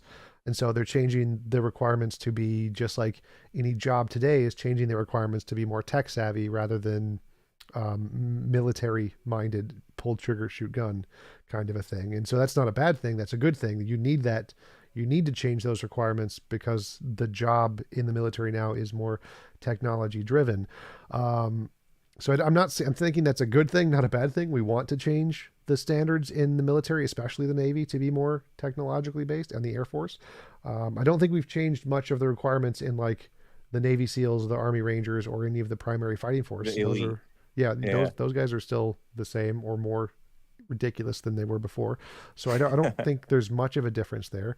I think I the think that difference we Go ahead. because Sorry. we're I think the difference is that as we go into a more technological age and their jobs are more technologically required, then obviously the physical demands are significantly different in those fields. And so obviously you need less physical training if you're going to be in the Navy than if you're going to be a vet, like a military ground unit. Okay. Um, are you familiar with what's going on in South Africa where The the taking of the media and the land. politicians the media and the politicians decades ago, I remember seeing, like, "End apartheid."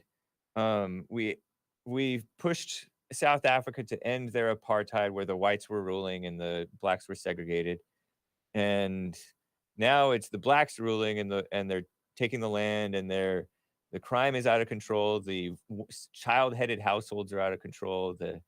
They have HI or had for a while anyway, AIDS and HIV as a problem, murder through the roof, rapes through the roof, and the blacks are hating the whites and they're hating and killing each other, and they are taking the land without compensation.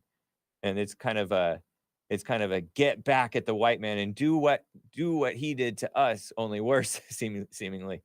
Are you familiar with all that stuff or any of that? Yes, so I remember in South Africa after the apartheid, there was the policy of the South African government to take white farms and give them to black owned owners, and that had a disastrous effect because they weren't as trained into how to run the farms, which caused significant amounts of crop failures and starvation and poverty, which then led to all the things you're describing. Was that South Africa or was that Zimbabwe or both? Both. Okay. Um, I asked that because it seems like that's what they want to bring to America. Granted, we're a much bigger country, but it's an attack on whites right now. Have you noticed the attack on whites culturally? Sure, but I don't think anywhere in America they're going to be advocating for taking white-owned businesses and giving them to black-owned people. Like, I don't think that's a policy that anyone is going to vote for in office. Like, that was the problem in South Africa, was that they were just taking white-owned businesses and giving them to unqualified black owners, which led Well, to it's starvation. maybe not de facto. I mean, maybe not de jure. It may not be laws, but it's happening de facto. You know how they talked about de facto versus de jure segregation and all that stuff. We have that in effect right now. Like there have been, I can't think of specific examples. There's one on the tip of my mind where it happened, where they tore out the white guy and replaced him with a black woman. um, Maybe it was like some police chief or something. But they're doing that. Definitely, there's this SJW type of mindset where, and the media is all in on it. The politicians, both the Republicans and the Democrats, are all in on this shallow thinking. Well, no one's Um, like taking white-owned businesses and giving them to black-owned people. Like, if it's a publicly owned company or who something, owns the Clippers right now? I have no idea. I don't follow sports. Oh, it's Steve Ballmer. Okay, because they took It away sounds like a very white that name. yeah, I mean, I don't know how normal white he is, but No, what is remember they normal white? well, when I say normal white, I'm thinking of like a white American Christian conservative, America loving, freedom loving person. Not that the prior owner of the Clippers was that. He was really not that. But they took away the Clippers owner's team. Supposedly they reimbursed him, I guess, but they also gave him a hefty fine too. Uh, Donald Sterling, because he told his young lady friend, don't I don't want you hanging around with black people. It's embarrassing me in public. You're making me look bad, or something like that. And there was this whole lynch mob. She recorded the conversation secretly, which is illegal in California to do it. You have both have to consent. But she fed it to TMZ, and there was this whole lynch mob several years ago that wanted to take his team away from him. So they took his team away from him and punished him, and maybe they reimbursed him a little, I guess, Well, that's and not. gave it to this Steve Ballmer guy. Well, that's not But a it's basically business. that's an example of taking. It is kind of his business. He bought that team, and so Well, like there's this attack on his freedom of speech and his private he doesn't preferences. own the NBA, so the NBA still gets to run all the teams and the legislation. So he didn't own a business there. I don't think Yeah, there's any examples of but I'm saying that's white-owned a cultural. businesses being taken and given to black owners. I don't that because that was the problem. It The is, problem but was that is an example because whether just because the NBA has the right to, the only reason they did that was because of this. They agreed with this cultural attack on the quote unquote white man, who is white with an asterisk, who said something discriminatory about against blacks on behalf of his relationship with this woman. Yeah, but So that's it in the was. terms and policy of the NBA. He I was know, but he you're was an making up an employee excuse. of the NBA. He was employed by the NBA to, Is he? yes, He's a team owner. I guess you could who say so that's an employee or something. the NBA It's a funds franchise, the teams. Yes, so he was essentially an employee of the NBA, and the NBA let him go. Essentially, that's how it works. But it's not. That's totally fine. Like if a company wants to fire someone, they have the right to fire someone for any reason. Silly garbage nonsense. I don't think it's right? right. I don't think they should do that. But that's a different Yeah, topic than South Africa. That's not comparative to South Africa literally taking white-owned businesses and just stealing them. Not I quite the know, same but thing. but it is a by hook or by crook. They're toppling the white man. But it's not comparable to South Africa. So like the original I mean, it argument is was coming. It's the Go ahead. Go I ahead. don't see any comparison where literally American policy is going to be taking companies away from white owned businesses and giving them to black owned people. I don't think that's ever going to happen in America because of the Constitution. I think that's a good, Constitution good thing. I So don't see the Constitution really protecting us that much. I mean, there is you. It may not go down in the way that you are saying, but it's still going down. And the attack is happening by hook or by crook. And you've seen the chipping away of the First Amendment. Like they have these hate speech laws where, or no, not hate speech laws. They're trying. They have hate crimes where you assault somebody and you get charged for assault, but you assault somebody while saying the N word, and all of a sudden it's a federal crime, and the feds can come down on you with this hate crime thing, violating your First Amendment right to say the N word. You have the right to say the N word. You just don't have the right to hit somebody, charge them for the crime, and not for this fake idea of racism. that's because hate crimes used to be a very common thing, and it was to protect a very large group of people. And so, overall, even though, yes, I agree there are some misusages of that, I think I'm a big advocate for free speech. That overall, that policy has been a very good thing for society. It's benefited us greatly. Hmm. Yeah, I don't like anti-discrimination laws. I think those are a violation of free association. Um, I think that we need more. I think that we need more freedom to because they're trying to enforce a false version of love for one another, and that's such a mama mindset where you get along and you guys are going to be together and get along. Whereas a more laissez-faire attitude about it is more about what love actually is, where people have the right to express themselves And not love? and not love. Yeah, people have the right. You allow people. Love is allowing your neighbor to hate you and not trying to get him fired over it. You know what I mean? I keep on saying Sure. that. But if your neighbor is like uh, demoting you and not giving you fair pay, I think it's okay to fire him or get him fired for that. Like if you are actually discriminating against someone for the racial reasons, I do think that's a justifiable reason to fire someone. Like if you should treat someone meritocratically based off of the quality of their work, not based off of the color of their skin. I think it would be wrong for someone to judge them based off of the color of their skin, not based off of But the right quality of their now, work. but with these anti-discrimination laws, you have people judging based on the color of the skin. Case in point, all of these overhyped BLM cases where they're assuming that the cop was racist with the knee on the shoulder blade or neck or wherever it was on George Floyd. So they're racially profiling, and with all this anti-racist stuff, they're racially profiling the whites as racist. I don't think that was a part of the case. I don't think him being No, I know, racist. but that was the motivation of the lynch mob, definitely. Without that aspect, we wouldn't have even heard of the Well, case. you said policy. Like I don't think there's any policy anywhere of that. Like the Did I policy say for policy? yeah, the anti-discrimination policy, like the Yeah. anti-discrimination laws I mean, we have are this the whole opposite of that. but the anti-discrimination laws br help they influence the culture. They justify the people in thinking in this way because we have a whole corrupt culture, more corrupt, I argue, than during the Jim Crow mess. I think we have worse than Jim Crow today.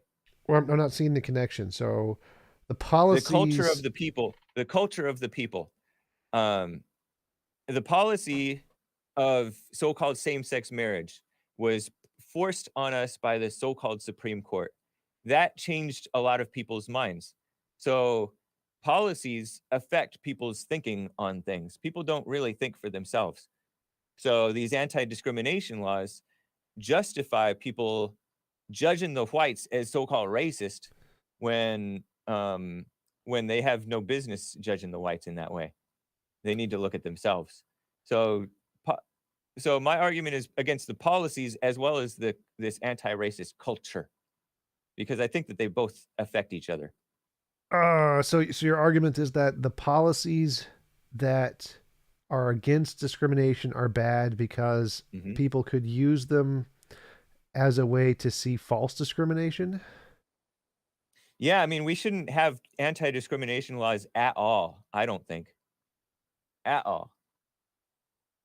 So what do you think we should do if someone never gives a raise to a black person? That's fine, that's between him and the black person. You don't think that's a bad thing? Mm-mm, no. If it is, I mean, it's his right to do it, it's his business. You don't think it would be better for the economy if we gave raises to people who are better at the jobs? Like if we compared two If companies. we are the ones giving the raises, we can give the raises as we see fit. And it's I mean, a mutual good deal between two free people is better, I think, than the government meddling in your right to make that great deal between the two people. Right, but remember when you said that you didn't see the positive impacts for like the economy or whatever? If you compare two companies, one where they're forced to give raises to people who do the jobs better, and one where they give raises to I forget what it's called, to family and friends and not to workers, hard workers or whatever, wouldn't the one that is forced to give raises to the ones who do the job better be a better company overall? It'll be more successful.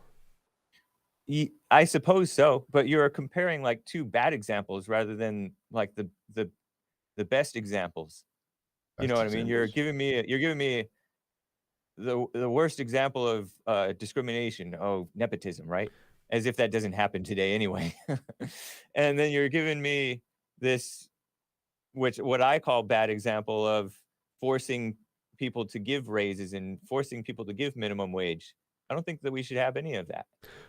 Well, minimum wage. I mean, I'm also against minimum wage. I think there should be a Nice. pay cap for CEOs and shareholders based on the number of employees they have. I don't think it should be a minimum wage, but I think Cool. that um, See, I knew you were logical a little bit. That's why I was surprised to find out that you were an atheist because you are so like I told you this before. You're like soft spoken, calm, logical. Although sometimes the stuff that you say is shocking. Um, I I guess it feels I mutual. I feel the same way about you, Hake. I believe most people do. But it's But ironic anyway, that you say that because actually the highest level of scientists only like not 80 something percent are atheists or something, and in philosophy 75% are atheists. So of all the academic fields, the higher up you go, the more atheists there are. But um but you admitted that if if a company was to reward people for their being more successful or being right, by better at their government job, force, you said. Uh-huh. sure, that would be a Yeah. better thing for the economy. And so it seems like if the government enacts that policy, that it's illegal to give raises based on skin color and you have to give raises based off of productivity or whatever, that would be a benefit to the entire economy of the country that implements that law. That law would be a good thing for the country, wouldn't it? It would be a good thing, but I argue that it would probably be a pretty unnecessary thing in a society where business owners are acting in any way in their own self-interest, in the Yes, business's interest. if business owners were perfectly rational and not emotional human beings, because humans are all emotional, yes. But that's why we have laws, because people are emotional, and so there are times where we need to make them not allowed to use their emotions so that they can make more rational decisions, and that's kind of what laws are for.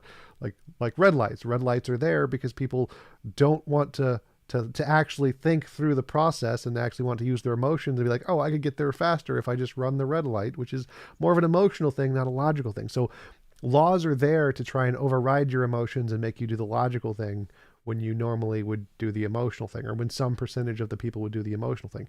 So that would be an example of a benefit that these anti-discrimination laws would provided for our country that we wouldn't have if we didn't have those anti-discrimination laws. Is that Are you are you sure that that's the case?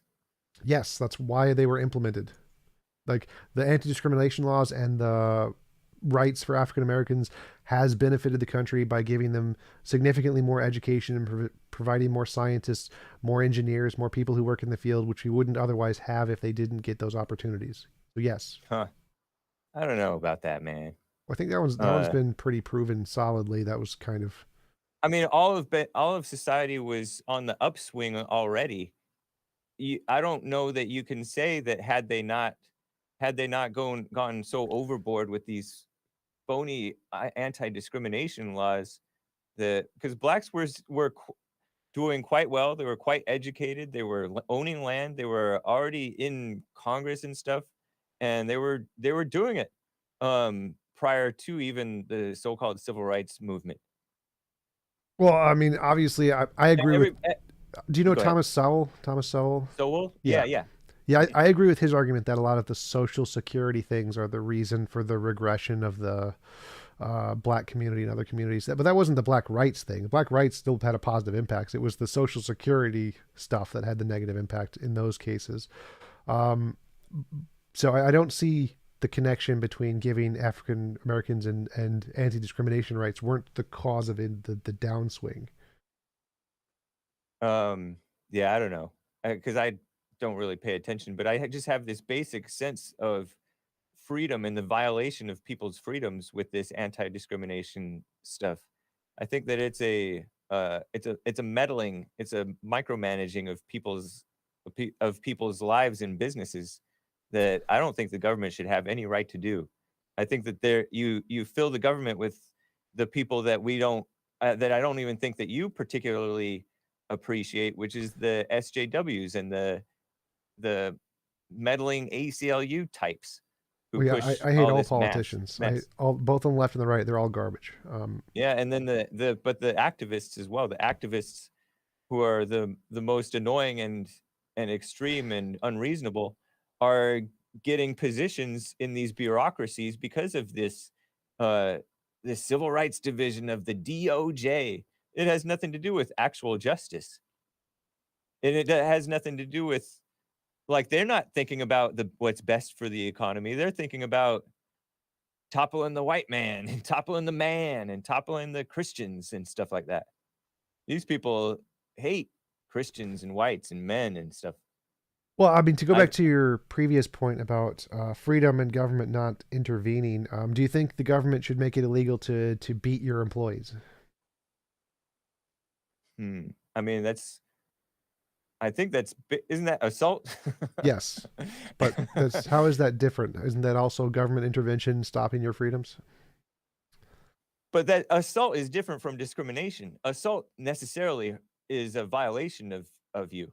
So of course that's wrong, right? I think it's wrong, Yes, especially if like it's not like a mutual fight. Um, but discrimination is just withholding service or withholding um, employment because these people are just on a they're so lawsuit happy that they go crazy with, oh, he's not supporting me because he's racist or because he's sexist or whatever. He fired me because he's racist. Like this is a very corrupt aspect of society that I'm not sure really existed before. well, how are those two fundamentally different? So, like, hitting someone and destroying their life is different from not giving them opportunities and destroying their life? But not giving them opportunities isn't necessarily destroying their life because there are opportunities everywhere. Well, no, not if there's discrimination everywhere. No, because there's more than one black around. And if all the whites, which all the whites are not discriminatory against the blacks, but a lot of them have reason to be, but there are opportunities still, even with the discrimination. Well, Even if we allowed discrimination, which really, let's be honest, like it wouldn't be I mean, yes, they probably would be discriminating against blacks because they have such bad attitudes so frequently. It's encouraged now. Well, But the whole point of the that would solve itself, really. If you allowed the discrimination, then we wouldn't be forced to reward these people who act with such a nasty attitude and accusatory attitude, and then they would have a better attitude, and then we would no longer discriminate against them. well, no, because I mean, if they have a bad attitude, you can still fire them, so that doesn't affect the discrimination No, lawsuit. But they'll cry racism and all that stuff. They do it all the time. yeah, but you can demonstrate if they have a bad attitude. That's pretty easy to demonstrate. Hopefully, yeah. But I mean, you gotta document stuff. You gotta protect yourself. yeah, You're taking a risk by hiring these people. These people who have this mindset that I'm talking about. but the point is that in, for example, the South post slavery, there was a vast amount of discrimination, and so in those areas where there's lots of discrimination and there's a less jobs than people, then they don't have opportunities, and so providing anti-discrimination laws prevents um, people from losing their only opportunities, because there are people who have only opportunities in certain areas that are lost if you allow discrimination. And so it seems like it's not like you can just go anywhere. It's not like you can just travel 1,000 miles to a place where there's no discrimination to get a job. So it seems like that would be a good thing, that if we didn't allow discrimination, that we provide a meritocratic foundation of, if someone's capable of doing the job, they should get the job. That, again, as you mentioned before, that would be a benefit to the economy. So that is something that we've seen is a benefit from these You're policies. you're saying something that I don't know to be true about some distant past that neither of us experienced. I'm talking about stuff that is happening present day that we see all around us. Well, yeah, it'd be the same thing. So, like, it's the same argument against Nozick's free roaming society. You can't just pick up and move. You can't. There's not infinite opportunities. There's a limited amount of opportunities, and so any kind of limit on those opportunities is going to affect someone necessarily. It's basic economic principles that if you have, like there are some people who only have access in like rural areas of getting a job within a, like if you go 3 hours north or whatever of my city, there's just a bunch of open land. There's not like a bunch of jobs. It's just little tiny towns everywhere. And so there's a limited amount of jobs. And so if one company is discriminatory in that case, that person no longer has an option to get a job because there's just nothing else for hundreds of miles and they can't afford a car. So this is a legitimate thing that happens in economics, is that any form of political motive driven kind of policy like that is done because it affects people. So any amount of discrimination would affect somebody. It's not like it would have no effect. It would definitely destroy lives. That's why it's bad. I don't know that it's bad. Um I think that this anti-discrimination stuff also quote unquote destroys lives, or at least messes up businesses and messes with people's lives and serves injustices against a lot of people. Because again, you're talking about cases where in rural areas, I don't even know if they would even follow these anti-discrimination laws. Maybe they would, or even if they would even be able to be enforced. But I'm talking about stuff. Are you aware of like the abuses of the EEOC, the Equal Employment Opportunity Commission or whatever? I don't know if it's California or a federal bureaucracy. But are you familiar with what I'm talking about with these ridiculous racism lawsuits and all this mess? It's Yeah, a there's lots of abuse, but again, a minority of people abusing the law doesn't mean that the majority of people who benefit from it should lose that. Just like gun rights, the fact that a I minority don't of people misuse guns doesn't mean we should take guns away from everybody, right? I'm not convinced that this uh that these anti-discrimination laws have been um have been beneficial in the way that you're describing. You described it to me quite clearly, but I just I'm very leery about it. Well, I mean, I would just point you to all of the poli-sci data on the topic. Like I mentioned, Steven Pinker's Better Angels of Our Natures. Like, there's a lot of data on this that shows this has been a pretty substantially positive thing. One of the most significantly positive economic impact laws ever. Kind of like women's rights was a hugely beneficial economic impact law. The more workforce and the better quality workforce you have, the better economic situation you are. It's like one of the most basic economic principles there is. But Mm. that's just Yeah, from my understanding of the data. It seems pretty obvious that is a good maybe thing. so. Maybe on an economic level, you may be right. I would call that ill-gotten gain because of because it's so wrong of these women working and not making families, and these people not free to discriminate. We need the freedom to discriminate. It's like one of the basic rights of people. I don't know if that right the right to discriminate is that like put that on the UN's human rights list or something. Yeah, we should abolish the UN, but yeah, wouldn't that be a dream? But anyway, we've been going for about 2 hours. Really enjoyed having you on. You're a really nice guy. I really enjoyed going to dinner with you that one time. Nice guy to Yeah, talk that was to. cool. But again, I get like you said earlier. There's just some things you say that are just like, wow, okay, that's a really amazing thing you said. I don't know how to respond to that. But again, great having you on. Really appreciate it. Would you like to give an outro? Tell people where they can find you, that kind of stuff. Well, it's been an honor being on your show. I really appreciate your chat. I've been able to glance every now and then, and I see some of my viewers in your chat, which thank you guys. They're always, I think they always they're not too rambunctious. You can find me by going to thehakereport.com or Hake on YouTube while I last. Hopefully I'll last. I think I'm I think I might. The Hake Report on Twitter and various other platforms. And thanks again, TJump. I really appreciate you. Absolutely. I am going to go to the bathroom now, so I will All see you right. later. All right. Take care.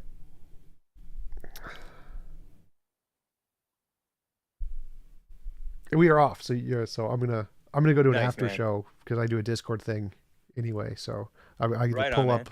So you can just close the screen whenever you're ready. Thanks again for coming on. Really appreciate it. And I Yeah, do need thank to go you. to the bathroom. So All right. see Have a ya. good night, man. See ya. Take care. All right.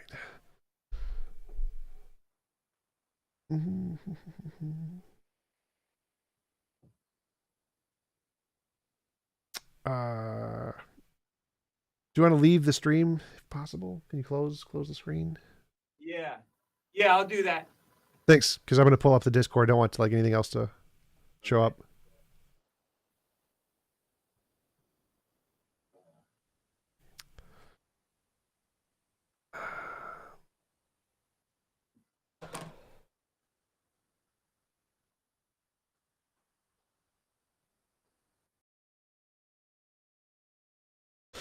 All right, guys, let's go to the after show in the Discord. The Discord. After show in the Discord.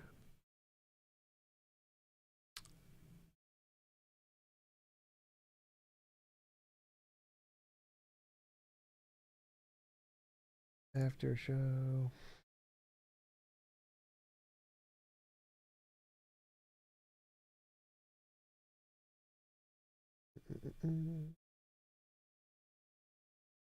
Link to the after show is in the bottom right of the screen, the discord.io/tjump. Um,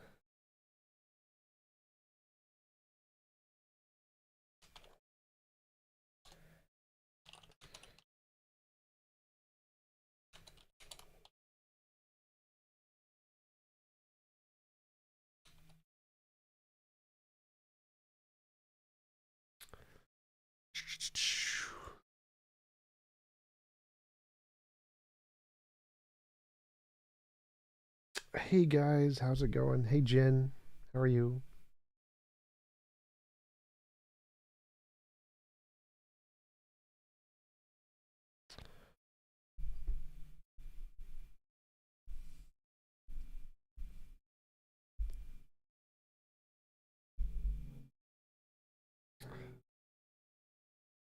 What an interesting emoji.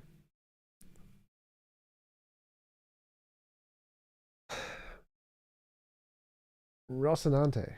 Where have I heard that name before? Rocinante. Rocinante. The boat's name? Rocinante? A boat? It was from a movie, wasn't it? from The Expanse. Yes, that's it.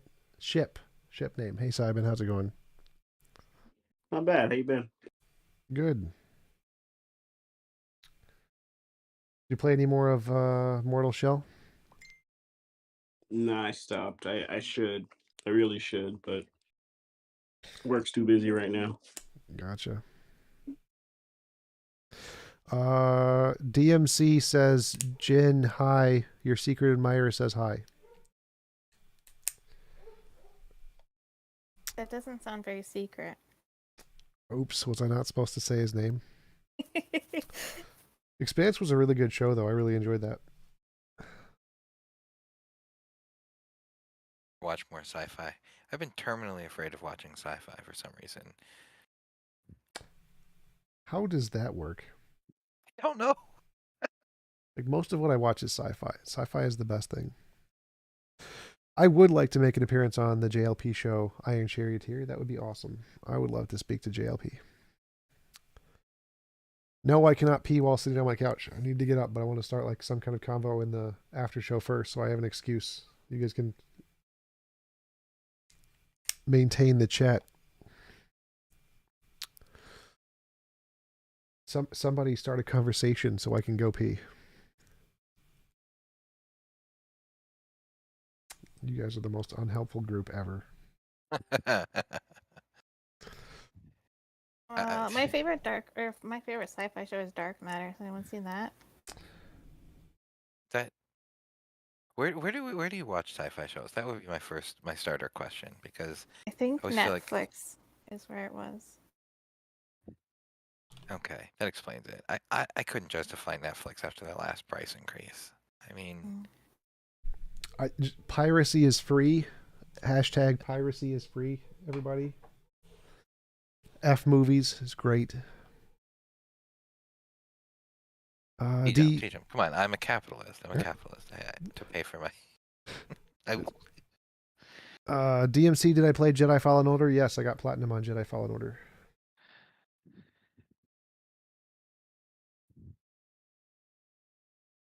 Hey, Tom, quick question, comment. Yes. Thank you for that amazing 2 hours. I don't know how you have the patience for that. Thank you. It was enlightening and frightening to be reminded that that still exists, and patience in presenting that to us is appreciated. Thank you. Appreciate it.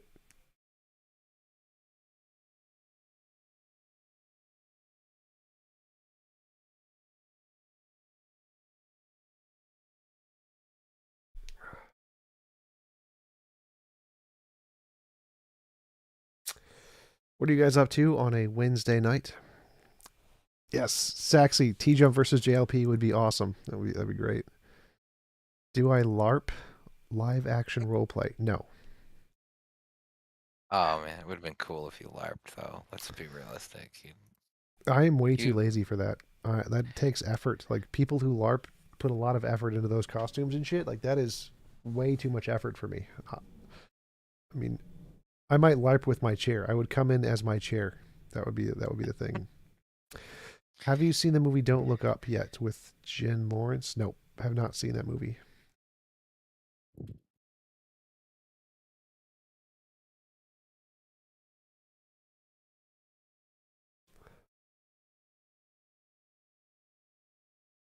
Nobody's got anything cool? Why is Jen not talking? Jen always talks.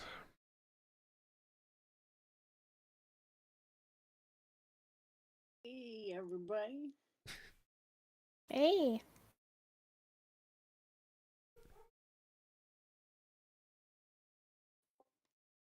How's the weather in Montreal? Oh, you're not even in Montreal. I keep forgetting that. You're like in some tropical place now. I'm just like attached to Montreal on a metaphysical level, I guess. You're somewhere warm and sunny. The weather here is perfect right now. It's a little windy, but it's pretty much perfect. You moved? Oh, a long time ago. Been where I am now for years, so no. I'm kind of paying attention to the chat right now because I've been arguing with Daryl for like hours. And Oh, really? How at did I this miss point, this? I just think it's because I like arguing at this point, Yes, I'm just going to concede that. we have noticed that. Yes, DMC, this is Entropy Gen. And you have, I've come to, doesn't everybody on Discord who's like part of this channel, haven't they come to the conclusion that they like arguing and that's why they're here? Yes, I I think like that listening is to discussions. why Discord and Twitter exist as platforms.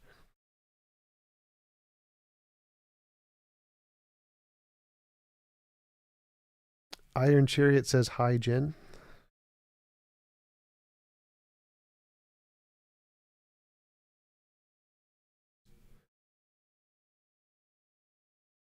Tomorrow, other states will introduce what bills?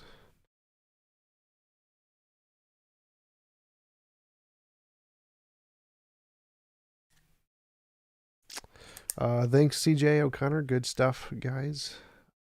Appreciates my respect and chill attitude. Yeah, Hake is a nice guy. He's not like Darth Dawkins. Darth Dawkins is annoying, or Cynthia is annoying. Cosplay got timed out. Cosplay, what is your Discord name? What's Discord name? Question mark.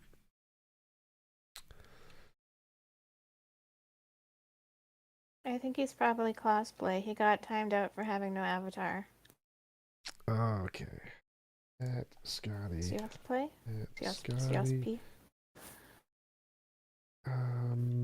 Can you timeout. See Cosby. Is there a way to disable timeout for no, what's it called? Avatar? Yeah.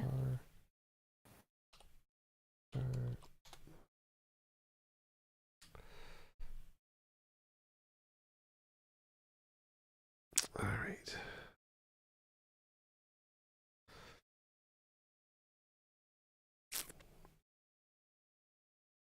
All right, Cosby, I asked one of the admins to fix that.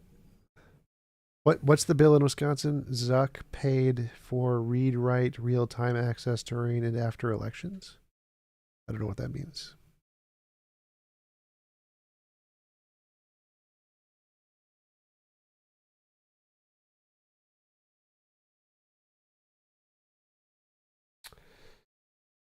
Hey, Axiom, how's it going? Ang memes. Ang memes are good. That was a good anime. Avatar, The Last Airbender. That's not an anime. Come on. That is an anime. Shut up. It wasn't produced in Japan. Doesn't matter. It's an American anime. It was clearly an anime. It's not like Pokemon. Pokemon doesn't actually count as an anime. What? Pokemon is definitively an anime. No. Pokemon is animal abuse. Correct, but it's an anime about animal abuse. Why am I not talking about Ukraine?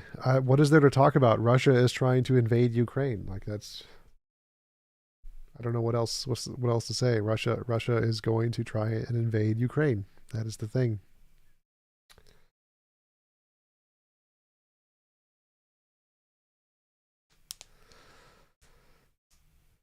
Who have already lost the election?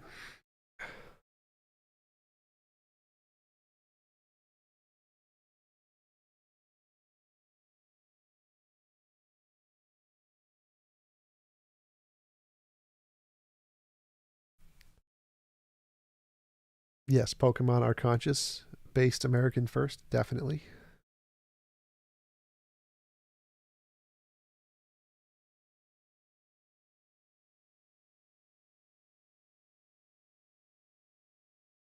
All right, I'm going to go to the main stage where they're talking about the problem of evil. So I have an excuse to leave and go to the bathroom. So I'm going to go to the main stage.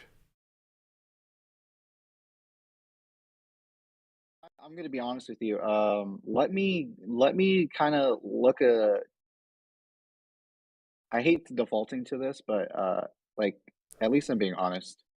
Um, I would need to go back, resharpen on my the materials. I think I already added you, right, Einstein? Um, and then um, and then yeah, I would love to have this discussion with you, and maybe we can talk with Frank or whoever is a mod or whatever, and we can host it here, and then we can continue it back up. You Yeah, know, that sounds really, fun. really trying to dissect it. But right now, I feel like because it's going to be circular from here because I'm only going off of my knowledge that I can remember.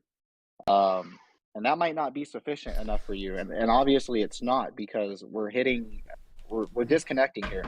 And I can sense that. Do I you think guys I need to go back and go do to you the guys want to source, take a do you look guys at want to it, have a hey order? Do you guys want to have a debate or something, a debate. or like a conversation, whatever? Yeah, we can do that. I would love to do that with him, but not right now.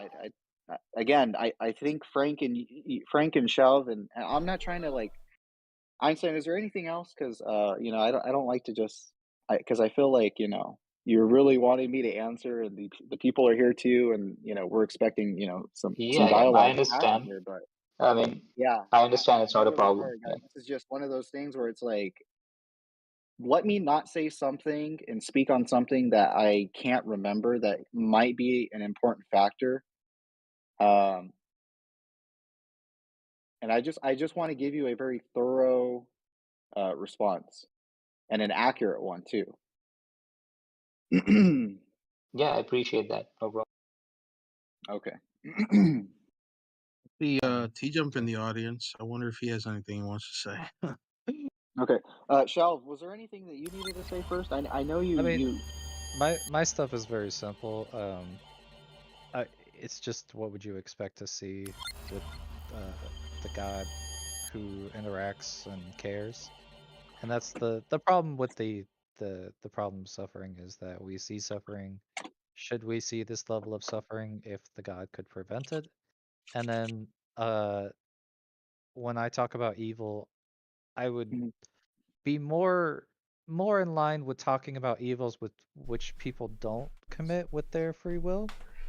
I don't believe mhm, in free will, but in regards to the argument, I think like cancer or uh, parasites, disease, things mhm, that don't serve an explicit purpose that would say that we would say are evil and that they harm people, natural disasters. I mean, I'm not saying like God shouldn't allow nature, as in the weather, but at the same time, God did mhm, prevent things in the Bible, which is mhm, what I would use my justification for the criticism, saying God did interact in the Bible, but now he doesn't. mhm. So that's a problem I would say is the problem of suffering. But yeah. Maybe this would fall. Maybe this would fall under the issue of. I think it's called. What's the terminology called? I think it's called. See, something sensationalism or something like that. It's basically like.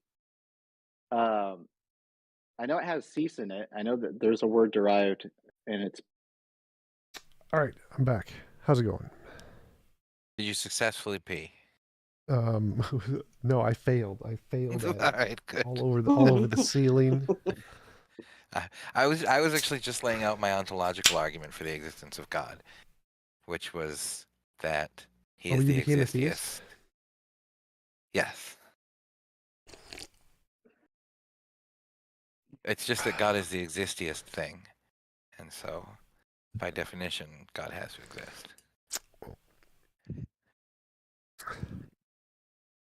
God does not have the greatest of all farts, therefore God is not the greatest of all beings, so it can't be the greatest being. I just said he's the most existiest. So what? He doesn't have all the great making properties. He can't be ontological.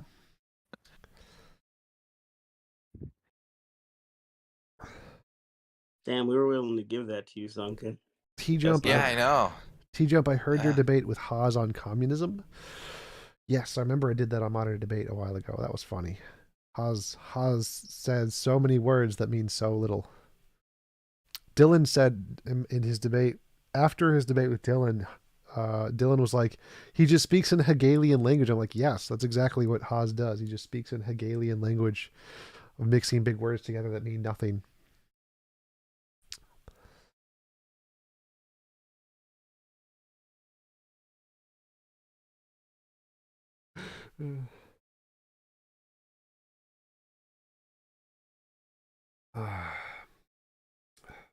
New owl pick, Simon? What happened? New owl pick? Yeah, we're gonna just try and rotate them all out. Can you post the other owl pick? I really liked it, the rainbow owl. But it's mine. Actually, it's not mine. I stole it from someone else. But You own the copyright. We're gonna make God, it the into NFT. yeah, we're gonna make it into an NFT. That's right. Oh man. Hey, can I ask your opinion, T-Jump, on something? I'm just curious. Sure. Do you think there are better and worse forms of Christianity? And Sure. I don't mean socially, I mean only logically speaking. You what? Yes. You mean like logically coherently? You mean does the Yeah. Sure, yes. Yes. Okay, just curious. Like obviously there are some that make absolutely no sense, Trinitarianism, and there's some that make lots of sense, like Pete Enns' version of Christianity, which is just the believe on faith, there's no real evidence version, is much more logically coherent.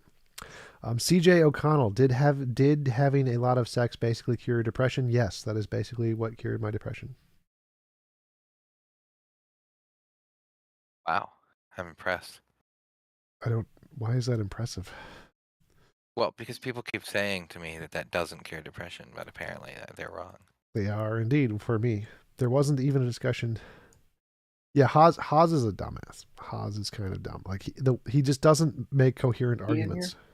No, Haas. Oh yeah, T. Hey, I What? think it was Frank. I'm sorry, I didn't mean to interject. Yes. Or interrupt. But he was saying that maybe I think you had your hand raised during the stage, and I was wanting to get to you, but I did not have my hand raised. I went in oh there no, so I could go to okay. the bathroom and have something playing in the background for the people in the live stream. Oh, okay. Why? But No, I did you just have a said he question or was there. something? I didn't. Yeah, he. Oh, I thought you meant like by he was there. I thought you meant like you saw the hand icon. No. I just saw TJump there. I was just like, hey. Oh, okay. But wait, where's the other guy? Not Einstein, but You mean Shove? yeah. Where's he? I don't know. He probably left. The Christianity that does not kill gay people and unbelievers is a better Christianity. Yes, I mean, but he has to logically, like, I think what he meant by logically is like, is there a version of Christianity that isn't as silly in the fact that their arguments don't actually indicate anything, and one that's like a justifiable evidentiary version rather than just Yeah. Like anything is better if it doesn't actively kill people, but that isn't what I meant. Like, I don't know if that would be true. Anything is better if it doesn't actively kill people. I don't know if you well, I can guess unless it's supposed to kill people. yeah, like I don't think a better mass murderer would fit that definition. The Holy Spirit is the presence of God? That doesn't make any sense. I've heard that said. I've heard people say the Holy Spirit is God's active force, the presence of God, or God's will on earth, or some stuff like that. I've heard that version. It's God's wafting fart smell. Yeah.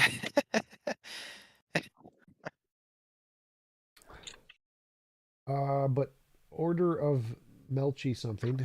You said you had questions? Melchizedek. You said you wanted to get to me questions or something? What? Oh no, I thought maybe you had a question, but what were you guys talking about? There you go. Question. Oh, we were That's the just talking problem about with people. Yeah, the problem with people. God drowns baby. God is evil. The end.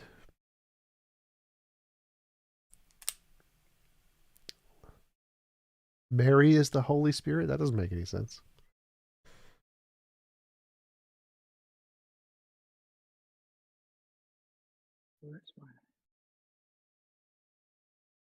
You got any questions or comments? Link to join the Discord at the very bottom right of the screen. https://discord.io/tjump. If you have any questions or comments or want to hop in and say stuff, feel free.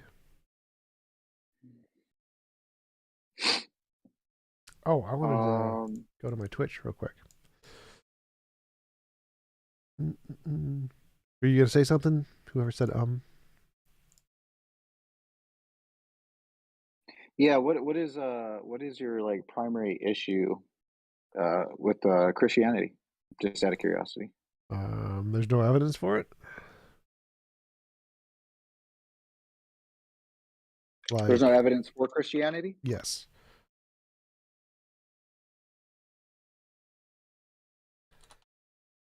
Okay, could you like elaborate a little bit more?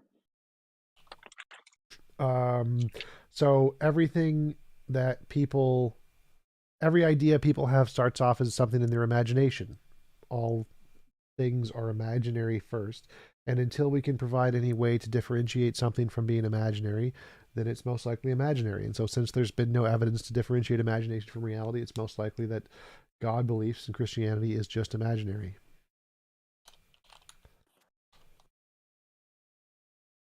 Okay. Do you not look at historical knowledge as a legitimate form of knowledge? Historical knowledge? You mean testimony? I'm sorry. Yeah, historical.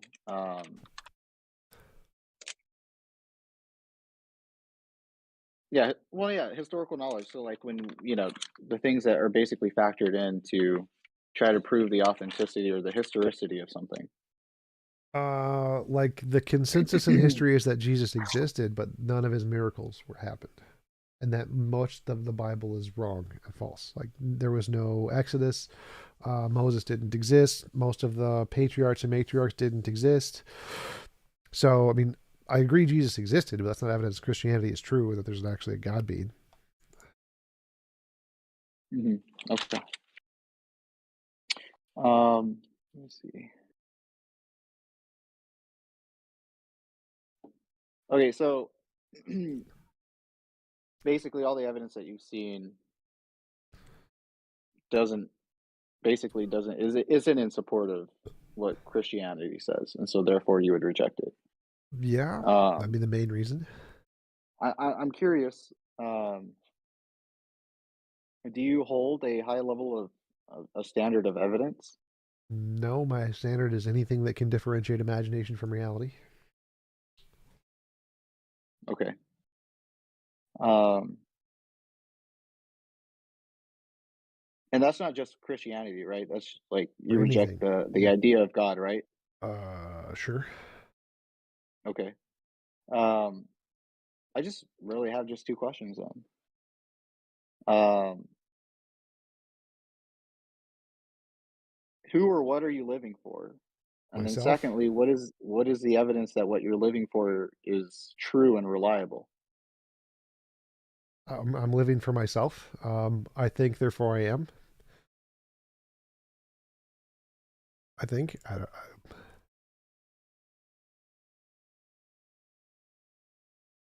Okay.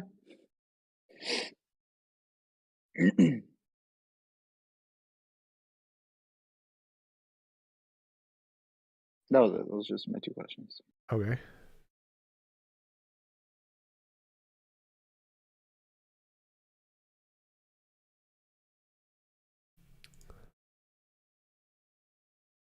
Lin Yin Chen. There's no evidence for the existence of the Christian God. Like, obviously, Christianity exists as an ideology.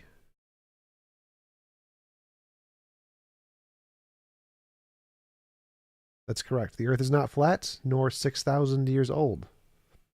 And there were never any 900-year-old fire-breathing dragons. Yes, contradictions in the Bible with reality. Slam Free Poetry is doing 66,600 miles per hour motion of the Earth, the flat Earth meme. I love it.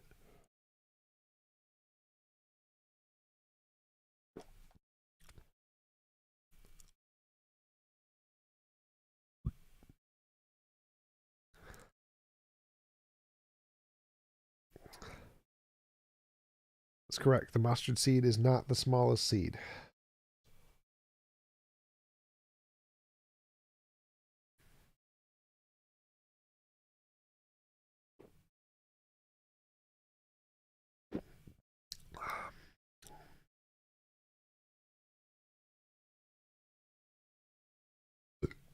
Anybody else got any questions, comments? Join the Discord.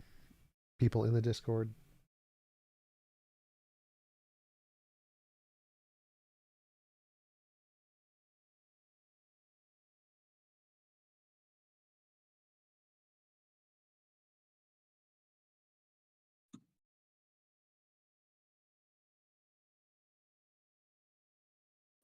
I just want to say real quick, nobody gives a fuck about Newton's contributions to science and physics. Excuse me. It's calculus. It's literally the only thing that matters about Newton.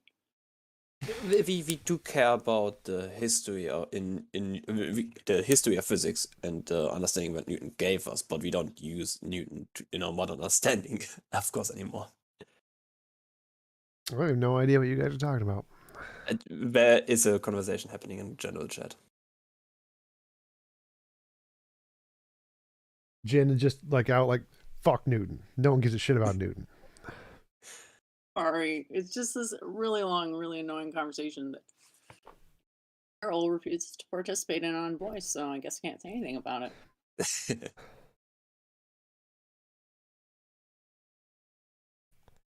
Now we can just say he's incorrect. Nah, but I will say he's just gone up to level 20, so nice job there, D-bag.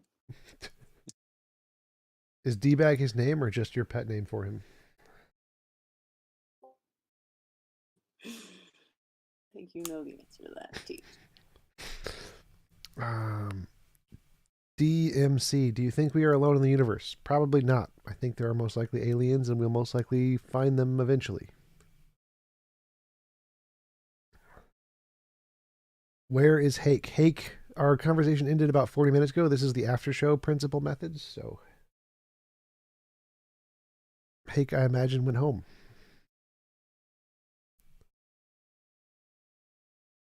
I want to do Jin's sock laundry.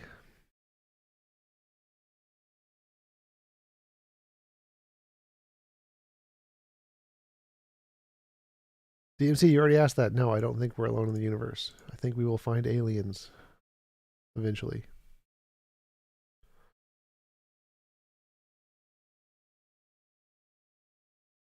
Really? Nobody in the Discord has anything to say? No words? Make it easier for me to not have to say stuff? I would find it free rather. laundry service. It's not fair. I would find it rather unlikely if we would find aliens in our lifetime, and our lifetime, like... even extending to all of humanity. It's quite a big universe. I think that given our rate of technological growth, we will most likely find them. Don super chats. Jin is a badass.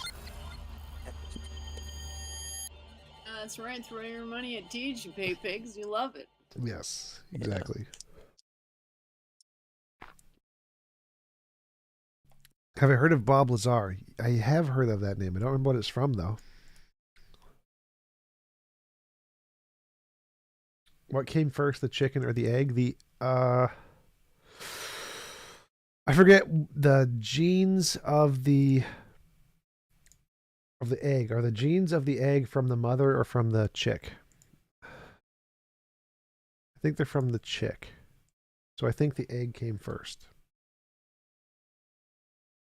The gene that gets shorter is different on birds as humans. The telomere? Or sorry, the chromosome. Well, it doesn't matter. The Y chromosome's all shriveled up versus the X. On birds, it's I think X and Z or something. It's reversed between the X's. Is that just a little bit of trivia I thought people might like there? Okay. Iron Charioteer, do you think aliens on another world will be carbon based? Probably yes. Carbon has more variation than silicone. Silicone has a lot of variation, but less, and so it's more likely they would be carbon-based. But there's probably also going to be silicon-based life out there too. We have silicon-based life form here too. What? Silicon-based life here? Where? That's a joke. Is that these e-gods people keep talking about?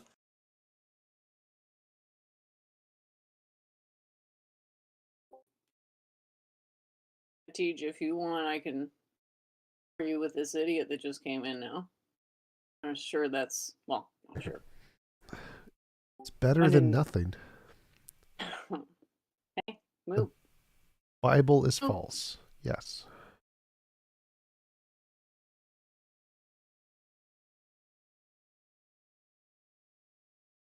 It's just so weird. All these people want to throw shade from the chat, but then on voice, it's just like, oh, act out your tongue. The Bible endorses slavery. Yes.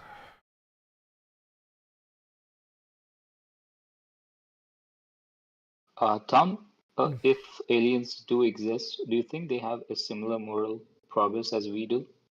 Yes. That is one of the predictions of my model of morality.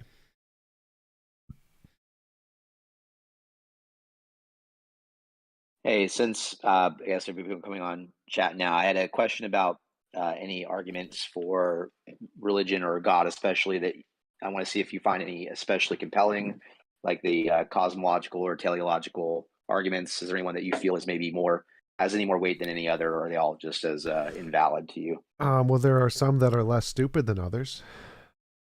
Okay, I could agree with that. Is there any that you've heard then that you would say have been edging on the close of like this could be convincing to somebody, maybe not you, but with some refinement, I guess would be the way I should put it. Well, they're all usually convincing to somebody, but like if you're asking, would a rational person be convinced by any of the arguments? The answer would be no.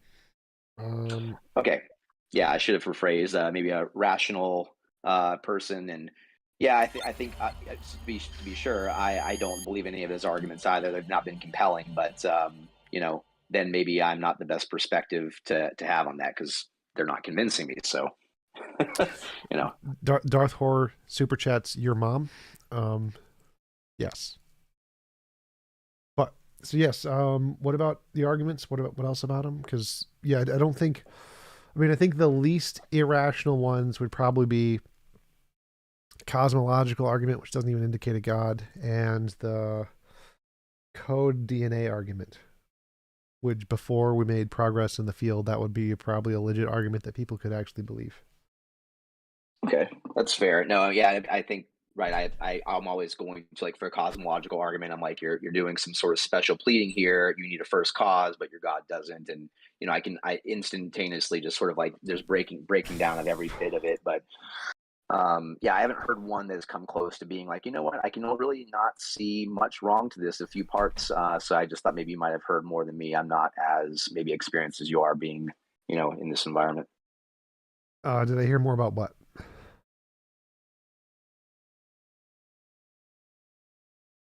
You asked if I knew more about something? Like? Oh, no. It was more of a statement of, I'm sorry, Gotcha. I wasn't sure if you were responding to me. Yeah, no, I just thought maybe you might have heard more arguments for God claims than I had.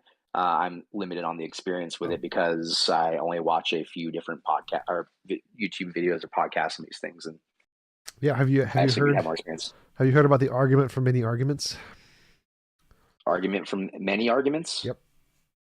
Like you could combine the bits and pieces of arguments you like, and then together they make a compelling argument. Absolutely like not. That has nothing to do with it whatsoever. It's a very silly argument, but it's an academically published argument. Hilarious, but maybe not then. Feel free to share. I would say go through Plantinga's 24 or so arguments for God. They're hilarious. A lot of them are just so bad. But it's interesting to see all the silly arguments people have made.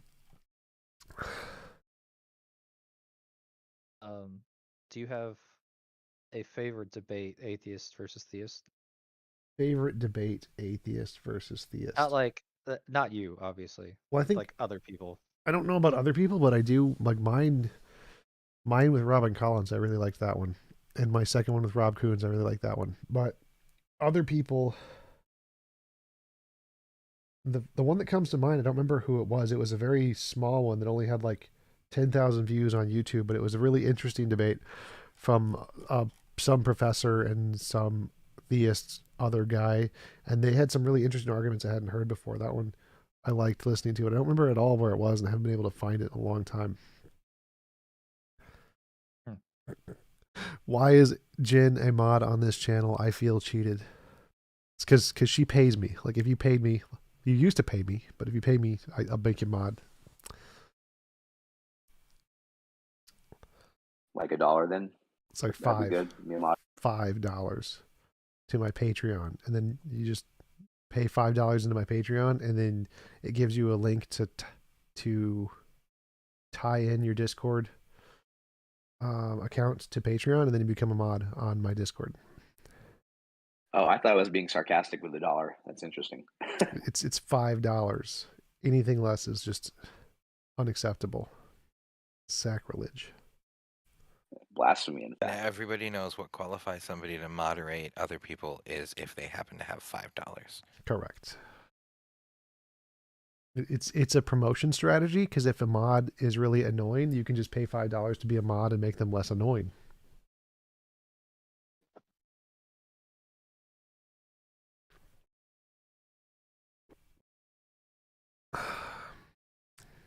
And as such, this is one of the few places I feel truly appreciated on the internet as a whole.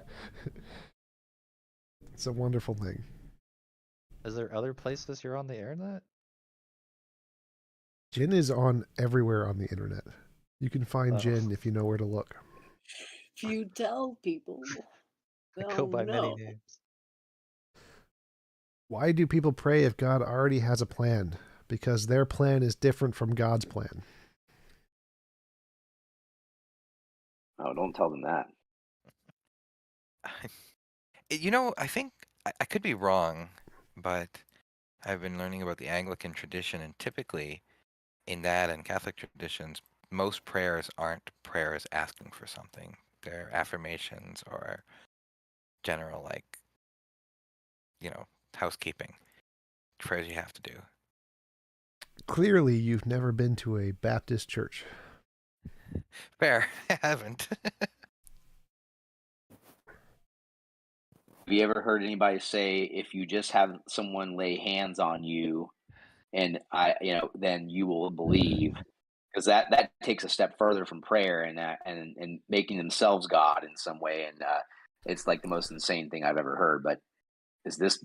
I don't know if you've ever heard that before. Someone made the claim, "Oh yeah, you just let someone do this, and you'll realize." And I don't know what they thought was going to happen there, but Well, did you come to believe? oh, I'm not going to. I mean, I'm not going to let anybody lay their hands on me just for fun, right? So not God, going to do you're that. clearly not adventurous enough. Like you Yeah. gotta try more stuff. I mean, I'm all for it for pleasure's sake. That's fine. You want to lay hands on me that way, we're good. I'm all for kink, whatever. That's cool, but not what they were talking about. I don't know. No, yeah, the laying on of hands as a tradition is kind of strange. I agree, and I have seen it done once, and that's coming from a person who is a theist. So, go figure. It makes a lot of money, so yeah. But then, my pastor sells holy water, so maybe that's just as weird. Well, I mean, it's less weird than the bathwater that what's her name sells on Twitch. Well, hold on now. Let's just think about this. That has Wait a future minute. value. That has... Do you have something to disclose here? Look, it's an investment that has future value. So you're a utilitarian, not a theist. That's right. What's more worthless, the NFT or the God water? The NFT. Oh, definitely NFT. Yeah. Godwater can be drank. It's worth whatever people are willing to pay for it. You can sell NFT, get the money, and buy something to drink. Yeah. Wait, are they still fungible or non-fungible in that case? Because if you can buy things with it, it's fungible, right? It's money.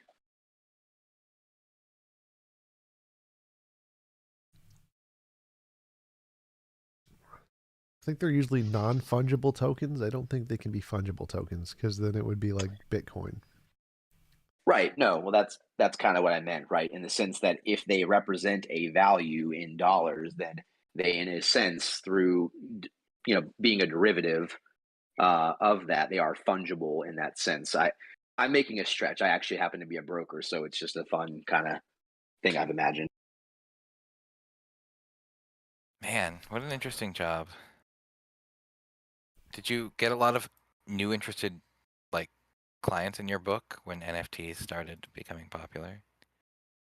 Not that kind of broker. No, I actually supervise brokers mainly. So I don't actually do any of like trading or dealing with clients really. Oh, I think NFTs are actually like a laundering scheme, kind of like art for rich people. Makes sense. They very well could be. Yeah, a I piece mean, of art is. I guess there's the possibility that people actually enjoy art, but nah, it doesn't make any sense. Not at the $100 million level, no. Yeah, actually, art is a great example of a non-fungible token in that regard. That is, whatever value someone is willing to pay for it and can't be exchanged one for one. There no two are alike.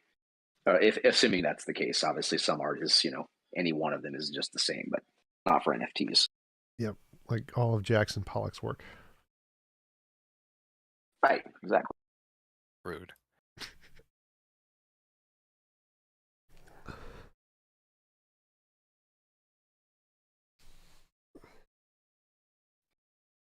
Yeah, I feel like. Well, I'm here. A serious question I had for you. How do you? Because this is new. I'm new to the channel, the Discord, and everything. How do you feel about Matt Dillahunty as a whole? I don't know. Like, I don't really feel much about anybody. I was diagnosed with high function autism, so I don't really feel opinions very strongly about people. I usually care more about their arguments than them as individuals. I phrased the question wrong. Then I should have been more clear on that. I meant in terms of his maybe his argumentation, the arguments he makes, or ways that he is able to, just in like debates or anything. So I should have been more clear on that. I apologize. Yeah, I think his atheist stuff is fine. I think he does decently okay at presenting arguments and responding to philosophical topics. I think his SJW stuff is completely batshit crazy and hypocritical, but on atheism stuff, he does fine. You do a lot of SJ. I haven't watched him in a long time, so maybe that's. He talks about it like on the line and on his talk shows, not really like on debates.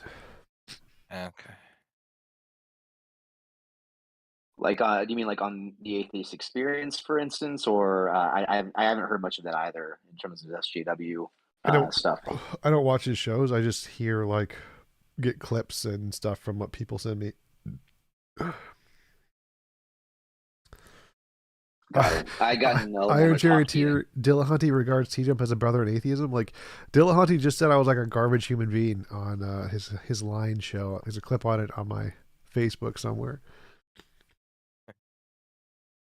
I would. What were his reasons? Because I've done debates against Black Lives Matter, against the saying trans women are not women always transphobic. I said no. I defended super straight, race realism. I've done a lot of those kind of debates. Yeah, I think there was a backlash with the other guy. What's his name? He also has a channel, YouTube channel, Rationality Rules. Yes, I don't know. that was more an internal dispute in the AACA, and when V and Eric left, there were a lot of those in the ACA. Yeah, V and Eric have their own kind of the skeptic generation. Yep. With PZ Myers. Oh, really? What? Who is also batshit insane. Yeah, he is super SJW. He lives near me, actually, in Minnesota. DMC, if you could have a conversation with anyone dead or alive, who would it be? I don't know. Like, I don't really, I feel because like one conversation just straddles the line of uselessness. Honestly, like a single conversation. I well, don't know how much. 80,000 conversations would be the same. I wouldn't see any difference. I don't know. I wouldn't like, because I see conversations as more of a business opportunity to post stuff on my YouTube channel, not like I actually want to learn something from the conversation as much. Iron Charioteer, have I been on the AXP? No. If not, would you do the show? I mean, sure, but Matt's definitely not going to invite me. That's not going to happen. Yeah, no. I mean, and for good reason. You're awful, but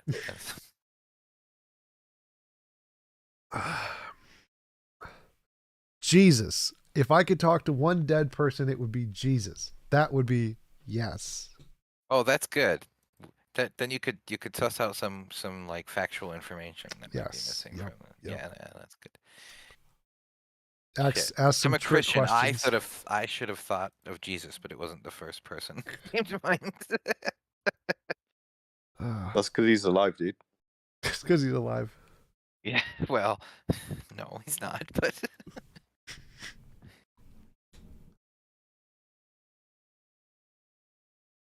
Too bad he doesn't exist. the first thing I thought of actually was Abraham Lincoln, and I was like, what the fuck would I actually say to Abraham Lincoln? Yeah, definitely not. But I could probably pick like a pirate who buried his treasure somewhere who hasn't been found, something like that. Ah, yeah, okay, I like that. That's pretty good. Yeah, as long as you can be non-specific, you can just be like, whoever is going to tell me where like their non-found treasure is.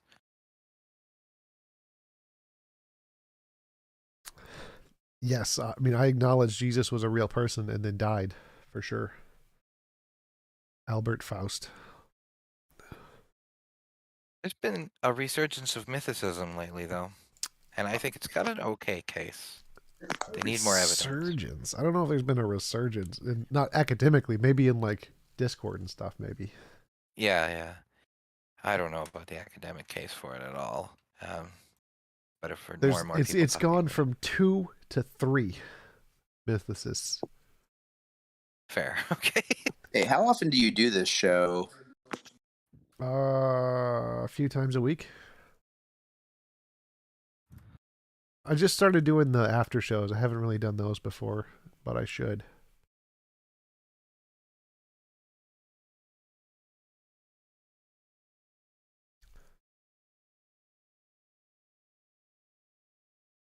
Yeah, man, awesome. Dead air on a stream with what, like 20 people? Holy shit, TJump, what kind of server are you running here, bro? I feel like it's your fault, Jen. You're just intimidating everybody. I'm sorry. Okay. You want me to leave? I'll leave. I will, like, go on a vow of silence. I will.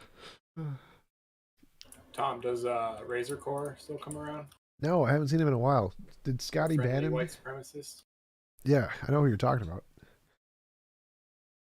Was white supremacists on the server? Yes, there was, definitely.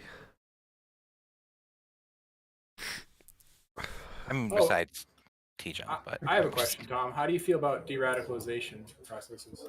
From what? De-radicalizing what? For people, like obviously, like from white Nazi or whatever to like not so much Nazism. Well, like, what do you mean, like forcibly? Like as opposed to ostracizing them from society, like like the Daryl Davis, the shit that he does, if you know who he is. Oh yeah, the large rotund black guy who joined the KKK. Yeah. Yeah, he's awesome. Well, I think there's a pretty good like utilitarian argument to be made that why would you want one less member of society altogether when you can have one less bad member of society, and then one good member of society because they convert to a better outlook? Like, that's a pretty like. Well, I can't see how you could argue against. I'm not quite I don't understand the question he's asking. Like, because de-radicalization is kind of like conversion therapy in that if there's someone in a cult, to de-radicalize them usually takes some very intensive non-consensual therapies, which I'm not necessarily a fan of. Oh, that's not what I meant. I meant just like not like So like you didn't kick out Razor Core from the Yeah. server, right? Just Yeah. because has his beliefs. That's what I mean. Most servers would not be tolerant like that. You know what I mean? Yeah, I'm for free speech. I don't think there's a problem as long as racists don't actually use their racism to discriminate against people in like jobs, and I don't care. I don't care what their personal beliefs are. They can have whatever personal beliefs they want. Yeah, totally. I think most servers rationale for we don't want these people around is because they're gonna like spread their hate as opposed to like other people rubbing off on them. Yeah, I don't think that's really an issue. Like, I don't care. Like, if people are open to it, they're open to it, and if they're not, they're not. I think each individual has the right to decide for themselves what they want or should believe.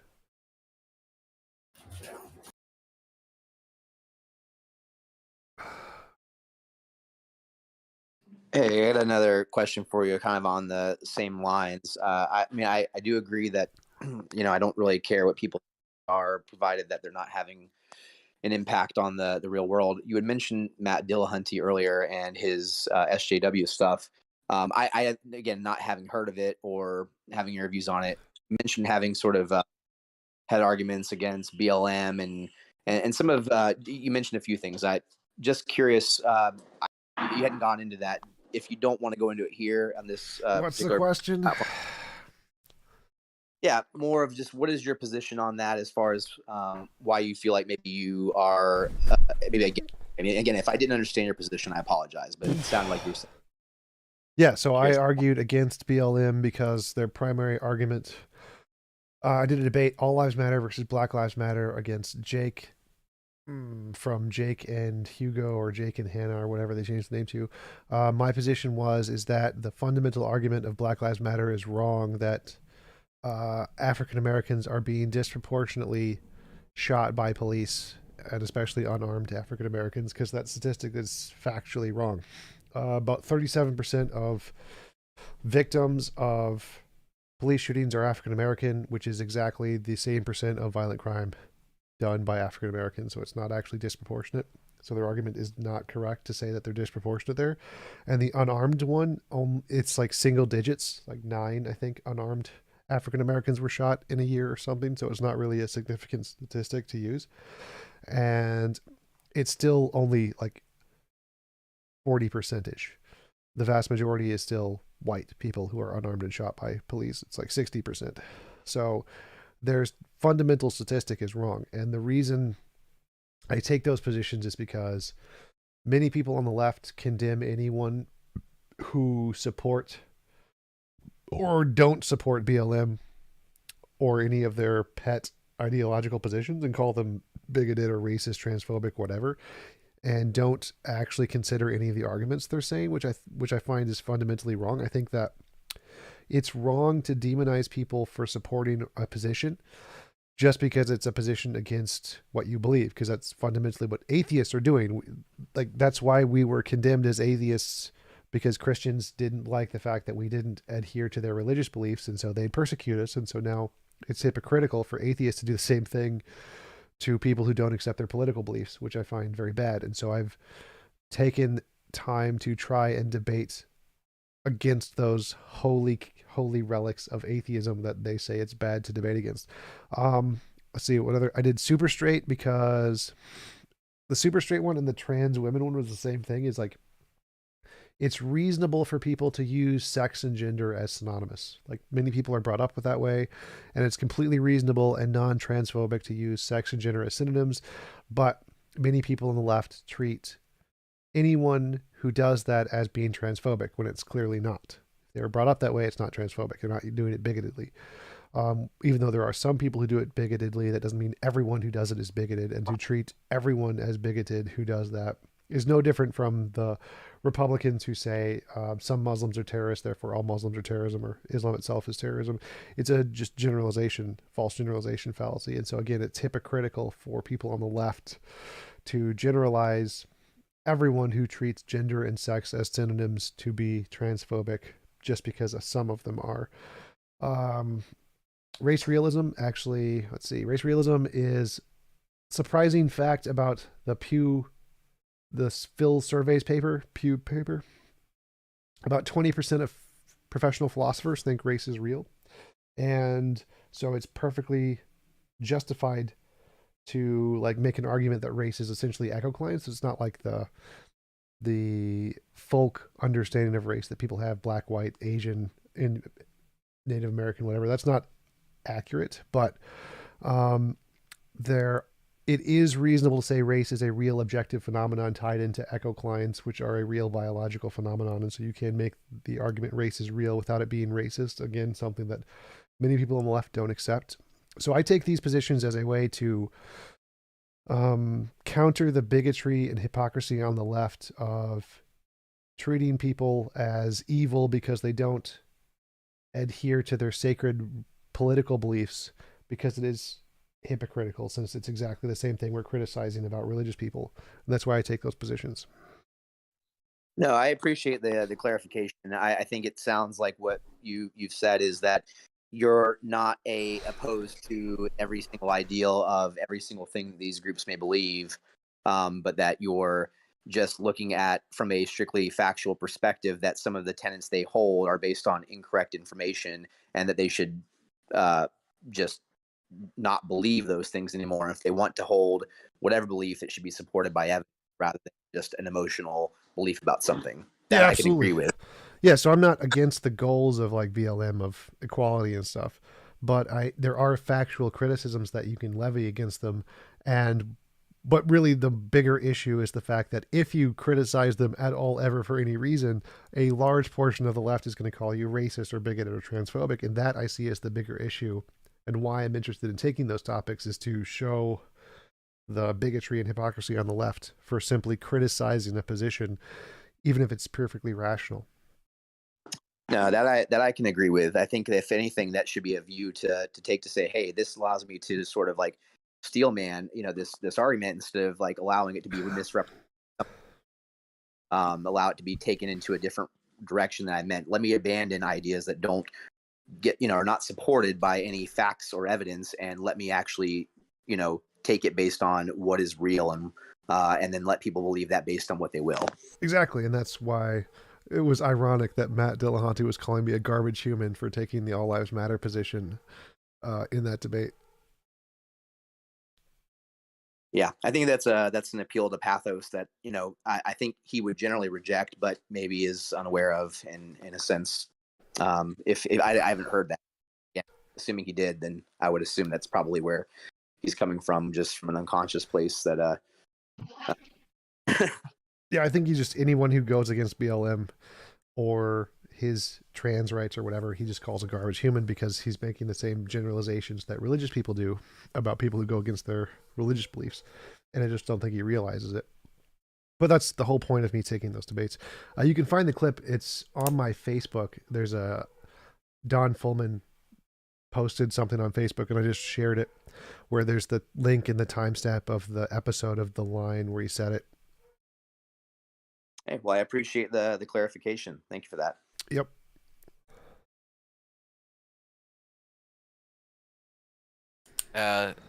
Why is your head a perfect oval? Because I'm fat. Okay, good. Glad to know.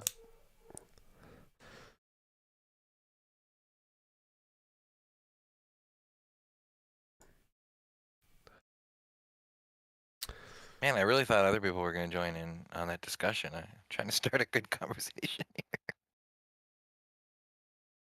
Question, Tom. What got you into, philosophy and debating? I had major depression most of my life, and I got into philosophy because I thought it would help cure my depression. I was hoping that knowledge about reality and society would help me to overcome it. And that's how I got into philosophy. Did not work at all. Debating, kind of the same thing. I thought that discussing the ideas was something that helped me cure my depression. In a way, it worked because it got me a job as a YouTuber, but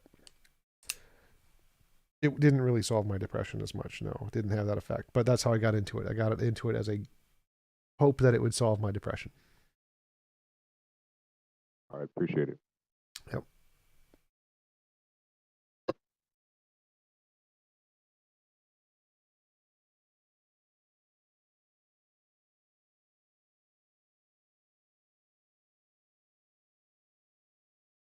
You have religious people in your life. I'm just curious, like we What? have relationships with.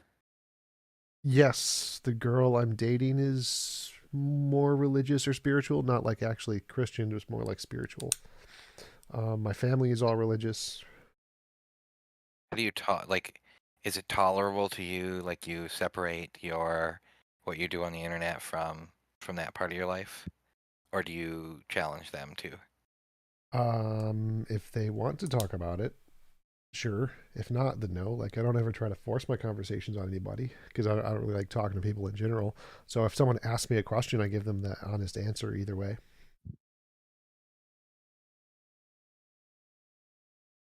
But it's pretty easy because we don't really talk about it that much. Fair.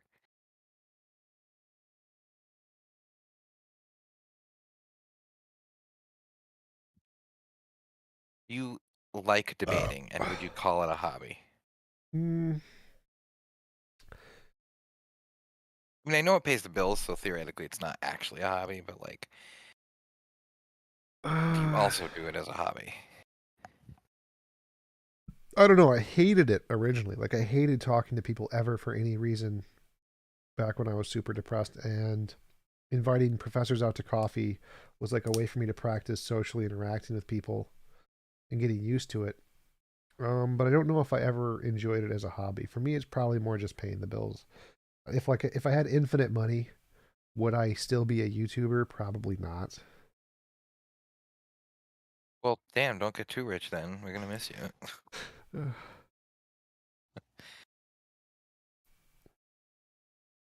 I don't like to be that rich. That'd be like Jeff Bezos rich. Because even if I got like $100 million, I'd still probably be a YouTuber. I'd still probably be trying to build my business, like my atheist church idea. And so I'd still be a YouTuber as a way to promote that. But if I was Jeff Bezos rich, I would do nothing. You wouldn't even fly into space. No, that would be such a waste of money. There are no hot blondes in space. You want like an actual atheist building with like a preacher and everything? Yeah, like an actual atheist building. So I'd do two things. I would build, first thing, I would get an apartment building and decrease the rent for the tenants as much as possible. Because the goal of the church would be to decrease the cost of living for as many people as much as possible, which I think is one of the big problems with churches, that they don't do enough to actually help people. I think that if churches actually built companies to help people, like lowering the cost of living through rent, building a credit card company that doesn't take advantage of people, getting a credit score company that doesn't bullshit people and lower their score for no reason. Make the like a USPS kind of savings and loan to replace payday loans. I think that if churches would just create actual companies and do them better, that would be a better usage of churches rather than just an organization for people to meet on Sundays. And that's what I want to do with the atheist church. I want to use it to build companies to do a better job than the crappy capitalist companies that we have. And I'd also have like a meeting space to do debates and lectures and YouTube and stuff. So I'd have a regular church to meet on Sundays and do this kind of meetings and chats and whatever. Yeah, if that actually ever becomes like a thing, I hope I don't have to convert to visit, because it actually sounds pretty cool. Well, no, it'd just be like any other church. It's free to open. You can just walk in. Who cares what you believe? It's just open to anybody. So yeah, most of the atheist church actually require membership, which is dumb. We would do it more like a religious church, which is there's no membership. You just show up, pass around a little plate. If you want to give money, give money. If you don't. That's the better way to do it. Yeah, Tom, then you have to admit to all the precepts that atheism is a religion. That's the point. So the point is to say, when they say atheism is religion, I'm like, yeah, it is, and it's better than yours. Talk about charity. Oh, I agree. It's a much better response. So Iron Cherry Tier, did therapy help you at all with your depression? No. Therapy did nothing. It made me worse. The therapists are idiots. TJump, how is the hot blonde foundation going? It's going good. She's actually a hot brunette, though. Slightly disappointed, but I'll tolerate it. She's like a 9 out of 10, so it's worth it. But I need more. I need more of the more funds for the hot brunette foundation.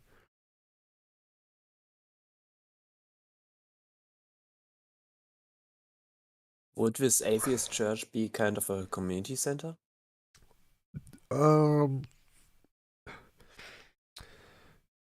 Maybe.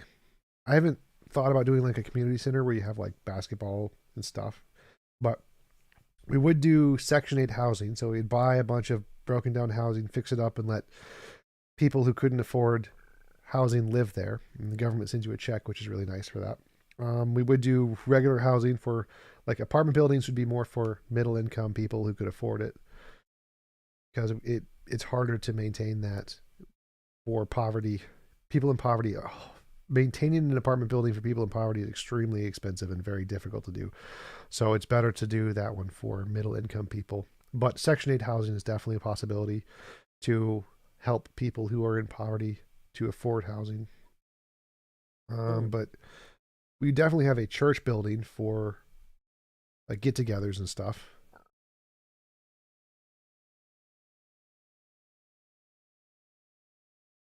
That would also invite interesting initiatives like there exist in some regions uh, like community where you just have a community get together and then you build houses yourself, like you have a few people that could just contribute into the church in this case, then the church contributes back to the community. Yeah, like Habitats for Humanity, that would be one of the things for sure to build low income housing. One of the ways I'd do it would be there's a 3D printer that can print cement homes. It's a big like a house sized scaffolding with a cement 3D printer on it. And it just prints a home, which is really cool. So you can do that to build a bunch of cheap housing for people.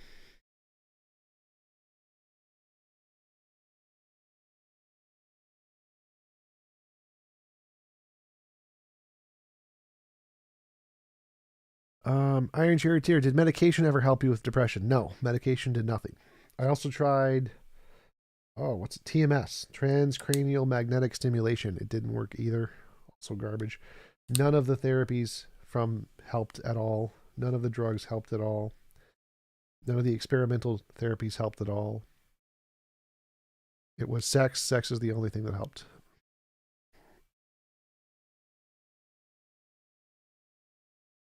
Have I tried meditation? Yes, I tried meditation. That did not help at all. I tried equine therapy, which is like being around horses and stuff. That didn't help at all.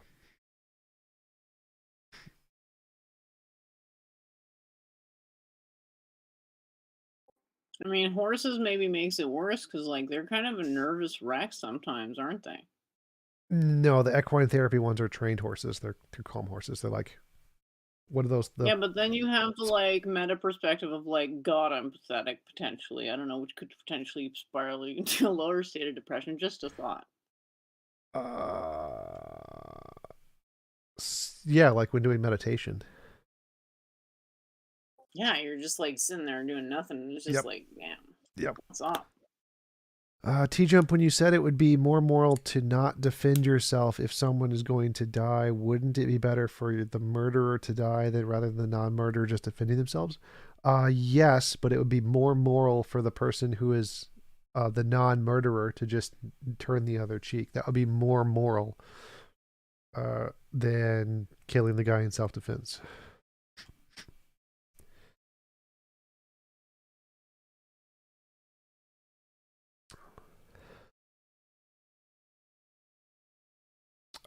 Doc, player I'm not.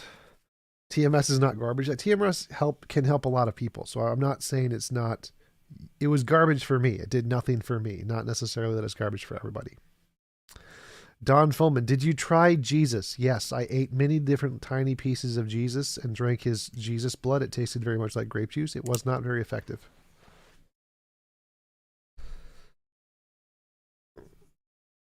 Poker. Yes, I've tried poker. I played poker with the street epistemology guys.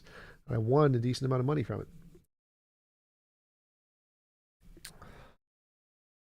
Did you try forgiving your parents? For what?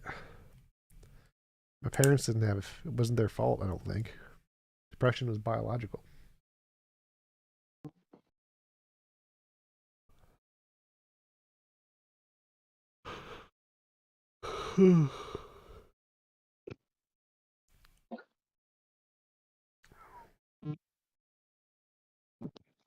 Who's buzzing?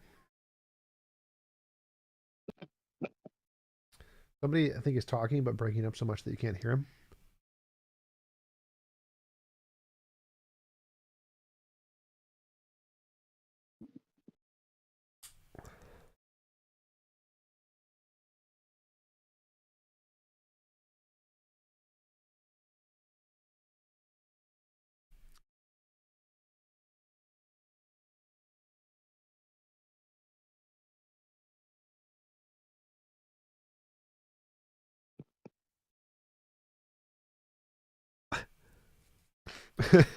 I tried finding Jesus. All I found was my missing TV remote.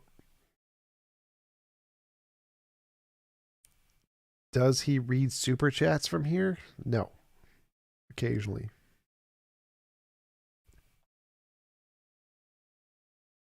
Unsolicited questions and advice. Drones listening in. Do I consider myself atheist by choice or by belief? What is the difference? Don't understand the difference.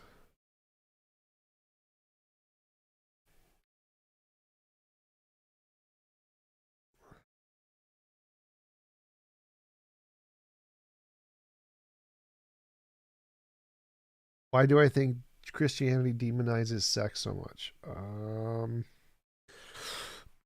Probably because it's an important part to human life, and so any important part of human life is something that's tried to be controlled by religious or political entities. And so because it's a religious entity, it tries to control everything important to life, including food and sex and migration and talking and whatever. Do you smoke weed? Have you ever? Yes, I have smoked weed. Did not help. Did I try Xenu though? The one that nuked the volcanoes? No, I have not vaped Emperor of Cats. You want to meet Alex Stein? Alex Stein is hilarious. He lives in Dallas, Texas. So if you want to meet him, go to Dallas, Texas. Oh, is that the game show host? Game show host. Yeah, he has like a game show host like personality in debates. He is the baby Tucker Carlson. Yeah, that's the one.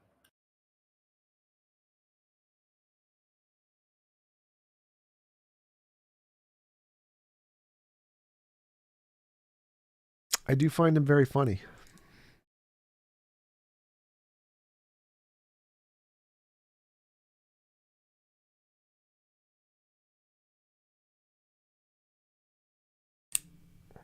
He is one of the two people who I could honestly say are possibly pose.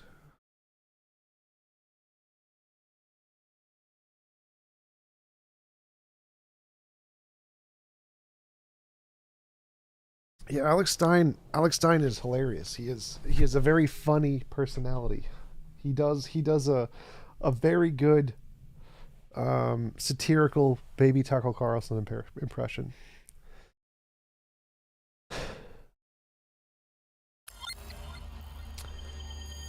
Dragon Slayer. Do I have a philosophy degree? No. I audited classes at my universities. Auditing classes, you get to take the same classes for 1/10 the price.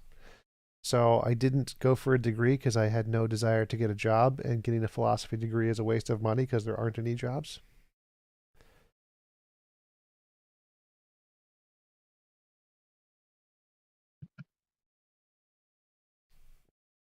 Your metal is weak. Do I have to like quench it and then forge it?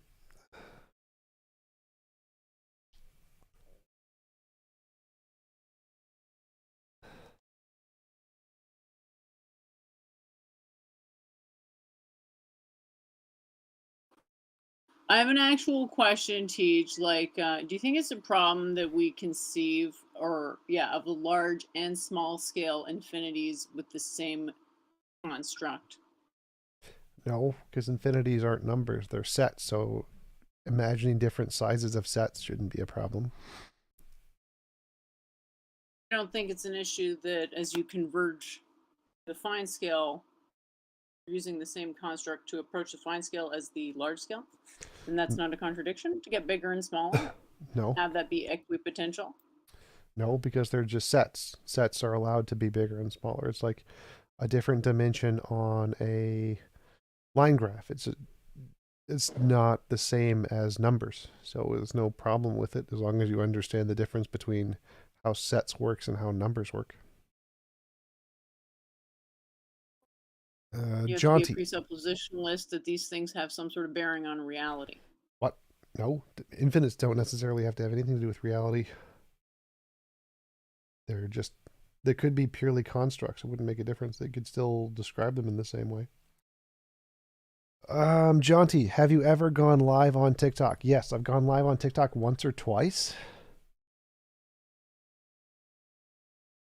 But I haven't really tried it much because I don't, maybe I could go live on TikTok on my phone while doing a debate. That could possibly work. That would be interesting. I wonder, how can I get audio to my phone though? Maybe if I use like a splitter on my headphones, maybe I could try that. Like that would be interesting. That'd be an interesting thing to try.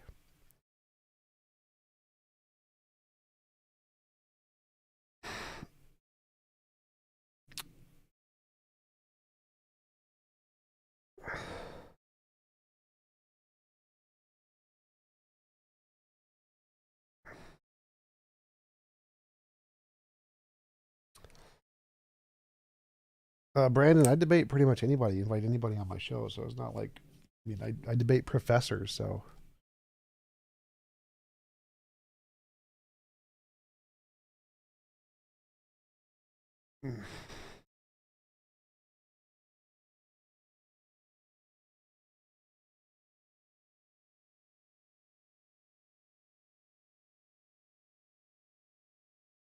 I most definitely think you should host a TikTok debate live. They get like thousands of views.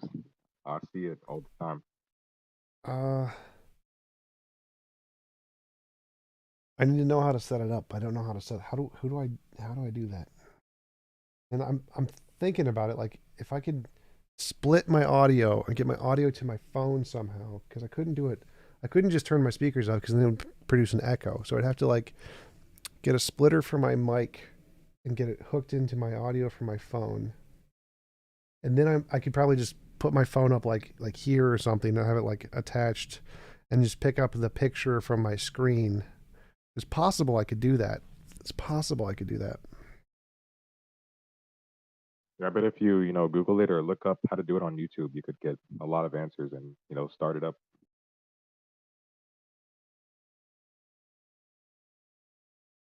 Do you have two monitors, TJump? Yes. I have a laptop screen and a TV screen. Oh, okay. You should look into getting a dual like audio card. Once it's hard to kind of get together, but once you get it together, it's super useful. Why? For what? So like, if you split like your system into two screens, you still are using the same audio card. Sure. So like, it's hard to like if you do like recording and stuff. It's difficult to like. There's so many different volumes and stuff to manage. Whereas if you just get two audio cards, it's easier. I'm not following. So It's because I'm doing a shitty job of explaining it, but like, maybe just look into it a little more and you'll see what I mean. because the audio just goes to one location, just my laptop and my speakers. So it doesn't actually go to anything on the second screen. Oh, I see what you're saying. Yeah, I guess for TikTok it wouldn't really matter. Oh yeah, for TikTok, all of the audio would go straight to the phone. Yeah, that's a good point. Forget what I said. Need to see Matt Dillahunty debate TJump. That would be interesting. JG, thoughts on Presup? Presup is stupid. Presup is very stupid.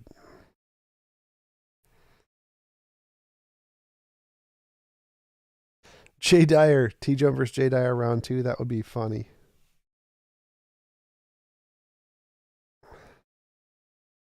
I think Jay Dyer blocked me on everything, so good luck getting him to agree to that.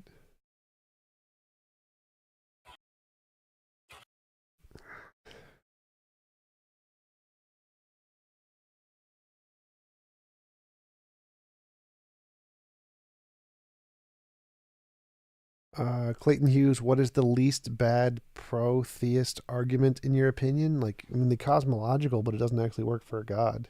The DNA argument used to be good, but it got crappy because we made progress in the field of biology. Are you married? No. Who's worth Darth or Mr. Batman? I think they're both bad, but for different reasons. Darth is probably more intelligent, but more annoying. Batman is probably less intelligent and also very happy with the pedo argument. Very, very, very pedo usage. What? He calls everybody a pedophile. That's like his go-to argument. Oh, that reminds me, Tom.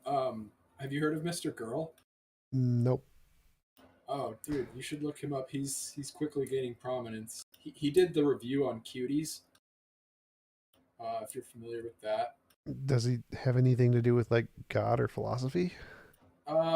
Philosophy sort of. It's more like psychiatry or psychology.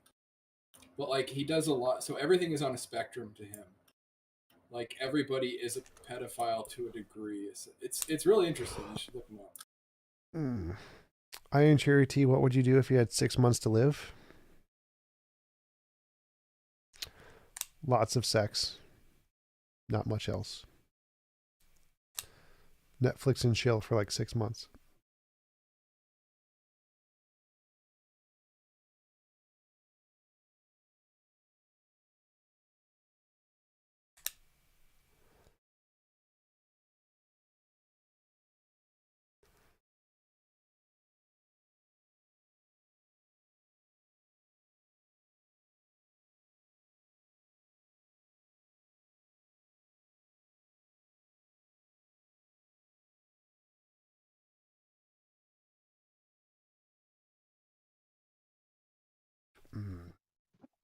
If you had 10 minutes to live right now, would you turn to a religion just in case?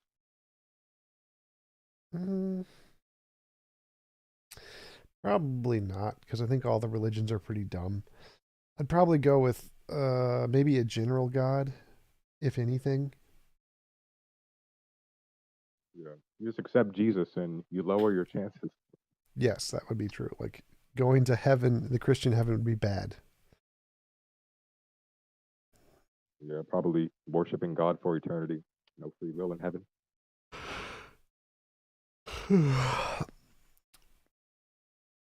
I would pray to the Dovahkiin to be reborn into Skyrim or Harry Potter. Star Wars.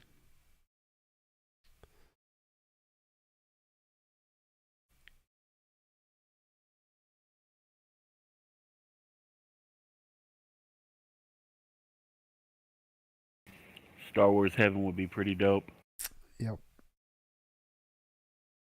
I probably wouldn't go with any of the movies. I don't like those storylines. I like the side storylines a lot better. Like I read a bunch of the Star Wars books that were not like directly related. They were like of other Padawans and Jedi and Sith guys that had nothing to do with the original 9 movies. And I really liked those stories a lot.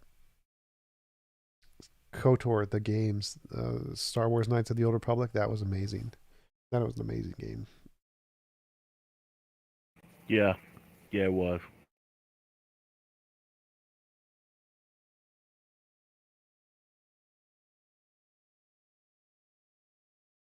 Love the soundtrack too, especially the one from the Water World.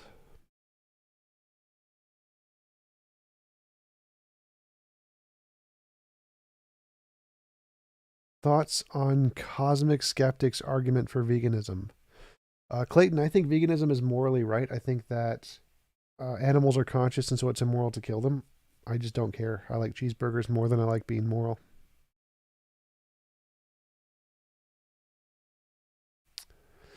Mr. Matt, thank you for the entertaining debate. Your patience is amazing.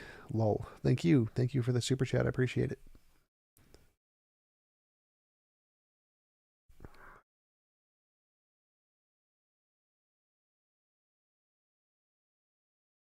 Christian heaven would be awesome. No, definitely not.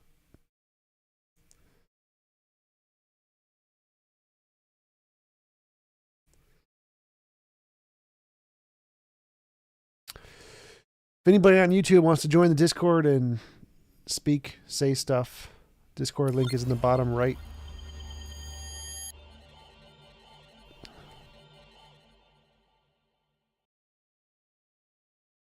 Why don't you stream on Sundays while playing games? Ask TJump annoying questions. I used to do that. I did get a new game I really like too, Dark Souls 2. I've played it before, but good game.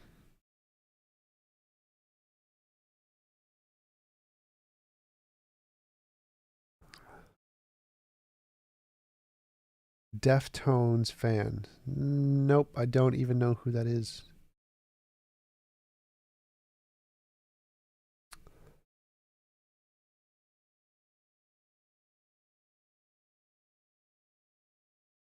MDMA heaven? I don't know. I don't think you would need that. I think if there was like a heaven, it'd be more like the Matrix where you could just download whatever you wanted. Not all Christian music is bad, just most. I mean, most music in general is bad.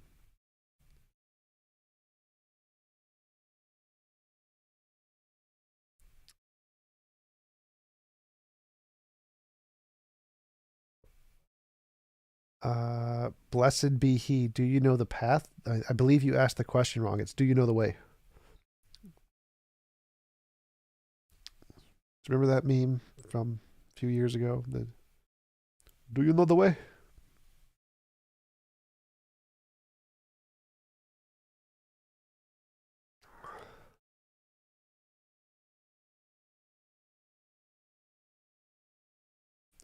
But is Cosmic's argument good? I don't know what Cosmic's argument is other than killing animals is bad. Animals suffer. Don't kill animals. Isn't that like essentially Cosmic's argument? Does he have his own unique argument other than that?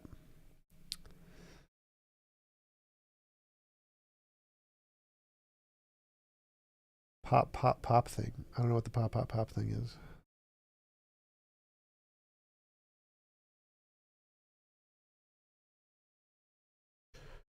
I like instrumental music. Instrumental music is the kind I like.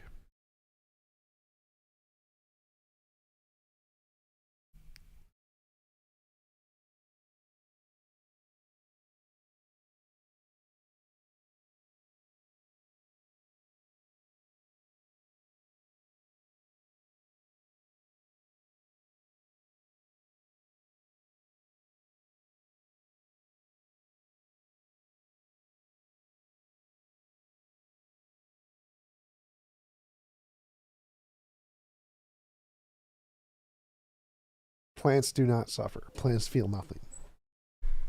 But I wouldn't eat plants anyway because they're disgusting. Is eyebrow mango? Can we debate now? I'm gonna need to go to bed. Mango. Where did we? Was it Twitter? Twitter. It was Twitter. You need to pay me still, Mango. You're gonna pay me 50 AUD. What's the topic? Whatever he wants to talk about. I don't remember. Mango. Where? No, was it Facebook? No, was it Discord? I don't remember where Mango. Where was my message to Mango where he said he was going to pay me 50 AUD?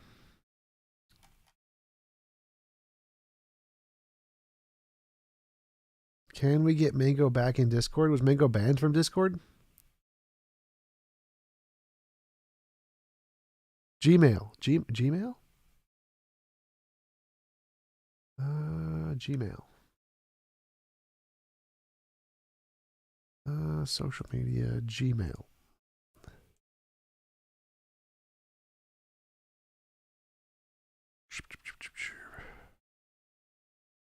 Conversations.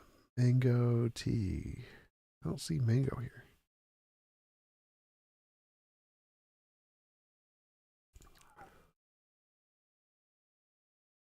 Thoughts on the Juicy Lucy? Juicy Lucy is an amazing burger from 5-8 Club.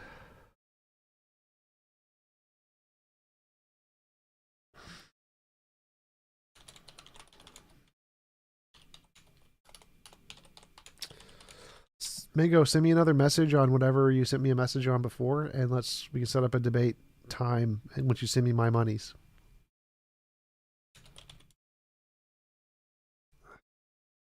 I need to go to bed at probably by 10:30, an hour, less than an hour. Because I woke up at like 1 a.m. or something stupid. Is it immoral for a lion to eat? If it killed something, it's immoral. Basil is pretty good, though. Basil is a garnish. It is not meant for eating. Mint is disgusting and useful for nothing. Oh, Tom, do you think vegans that have like vegan dieted cats, do you think that's animal abuse? Not necessarily. Like, as long as they're getting enough nutrition, then no.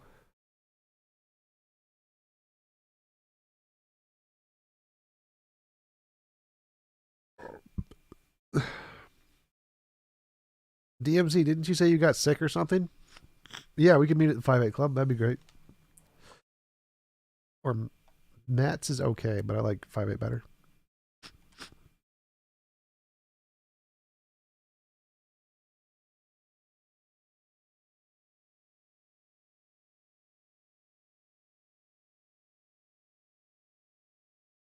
Yeah, Mango is supposed to pay me 50 AUD to debate. AUD, Australian something dollar. Not AED. AED is like Middle Eastern monies, I think. What about oranges, bananas, apples? Apples are disgusting. Grapes are disgusting. Oranges and bananas are tolerable, but I don't really like them. I'm a cheese, meat, and bread kind of guy. I mean, I guess lettuce and tomato on a Wendy's cheeseburger is pretty good.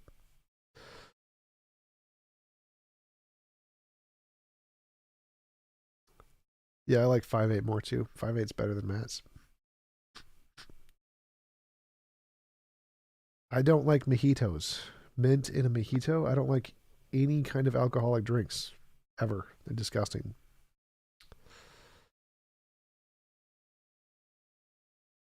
Do you not like the mint, Tom, or is it just the alcohol? What? No, the alcohol. I don't I, like any alcoholic drinks. I don't like mint either, but I don't like any alcoholic drinks. I make non-alcoholic mojitos every now and then. Pretty good. I make a non-alcoholic cherry Coke. This is the best one.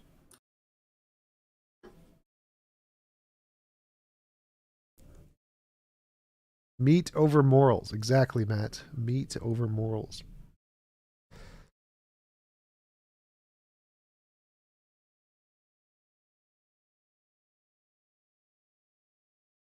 Basil is not meant to be eaten. Basil is meant to add flavor to actual food that's meant to be eaten.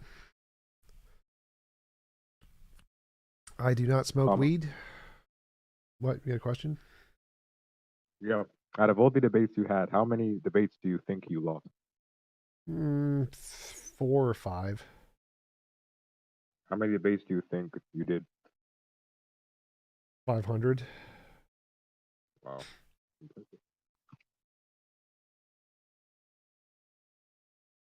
Like, you can go to my YouTube channel and check my uploads. That's about how many debates I've done. Carrots are disgusting. Corn is okay. Corn on the cob with like salt and butter and pepper is good.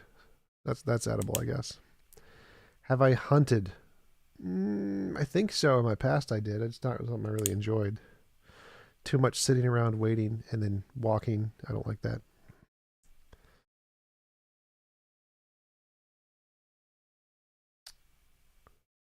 Yes, Brace. I knew that was Middle Eastern. United Arab Emirates Dirham. He's going to pay me an AUD, Australian, something. Australian koala dollar.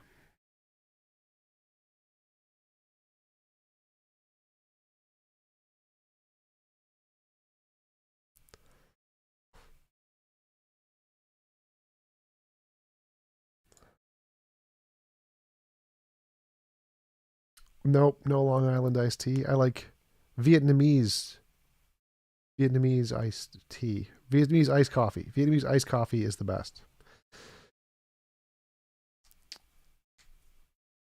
You have CCC in your name, Collective Content Channel. You're a beta. You're like the CCCP.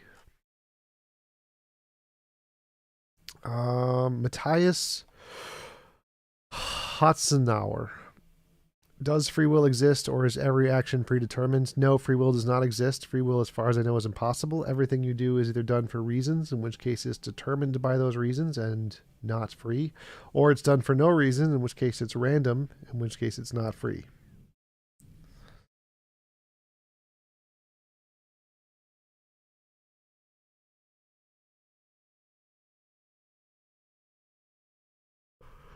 Phones, okay. Corn dogs are okay. Do you think Hake is hypnotized by Jesse Lee Peterson? I don't know if Jesse Lee Peterson can do hypnotism, but that would make a lot of sense.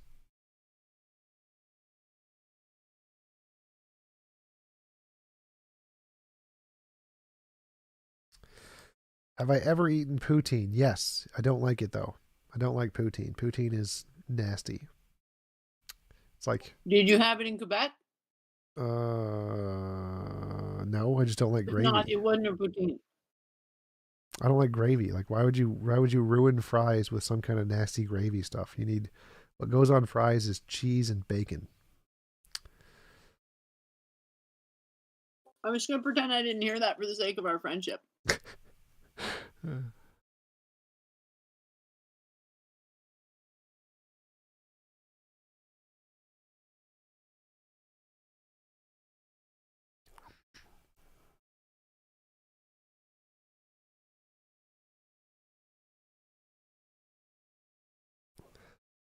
I'm sorry I ruined it again. Somebody please talk to TJump. Okay, I won't wreck it, I promise.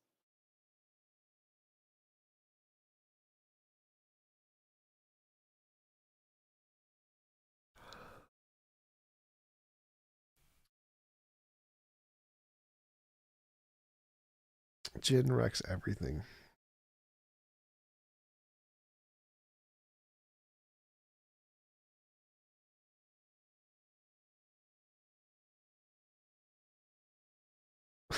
Jesse Lee Peterson is a hypnotist. That would be interesting. Like, I could totally see Jesse Lee Peterson as like a witch or a wizard or something. That would make a lot of sense.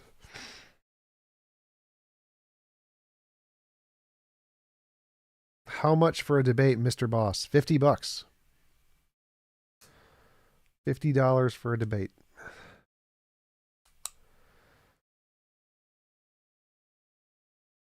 Fast food places, I like Wendy's. Dave's Double. Dave's Triple is okay. Dave's Double is pretty good. McDonald's Double Quarter Pounder with cheese is pretty good. I like the McDonald's fries a lot. Wendy's fries are pretty good sometimes. Sometimes they don't have enough salt on them. Is there any seafood you think is good? Yes, there are lots of seafoods. Crab, lobster, shrimp, clam. Clam isn't as good, but all of the shellfishes are good, pretty much.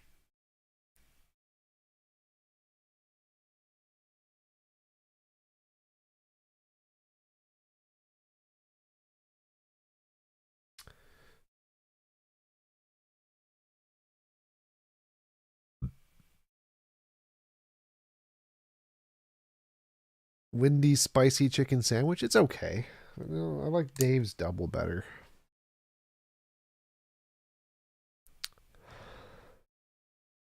Hardee's Frisco, I think that's kind of like Taco Bell. Mostly just indigestion in a sack.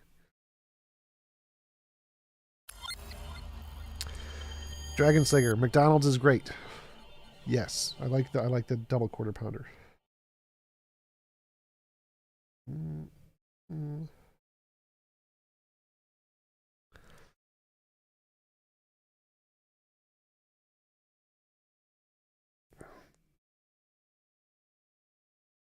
You lived at Hardee's. How does that work?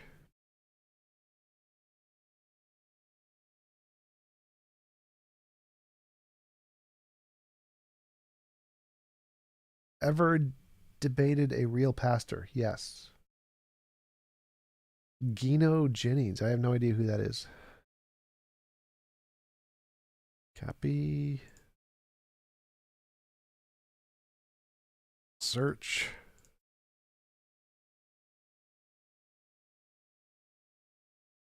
The First Church Truth of God broadcast. Well, that's going to be interesting. First Church Truth of God broadcast.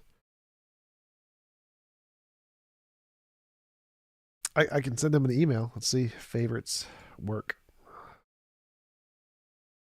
See what he says. That'll be interesting.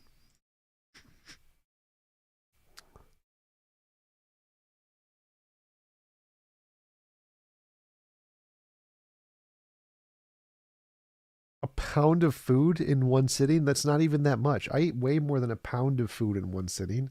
Like a pound is like nothing. Like a single Wendy's triple, Dave's triple is like at least 2 pounds.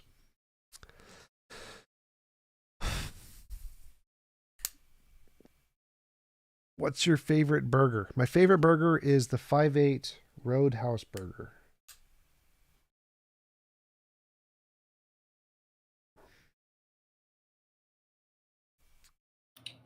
Tom, do they have JL beers in Minneapolis?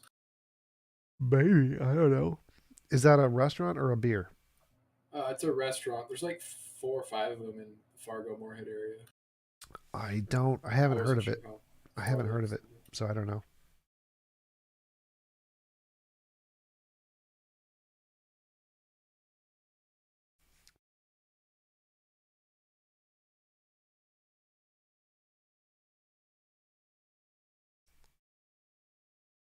Kind of sounds familiar, actually. JL. It's like a really small, skinny building. Damn it, not what I wanted. That's not the button I wanted to press. Go back here. JL Beers. Burnsville. Yes, they do have one.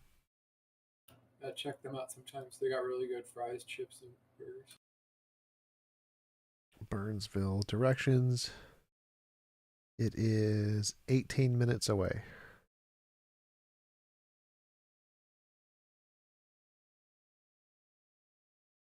Menu.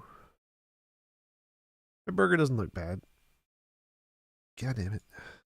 They like have a potato like peeler and slicer, so they just take a whole potato and put it on this thing and it like slices it into chips and they deep fry them.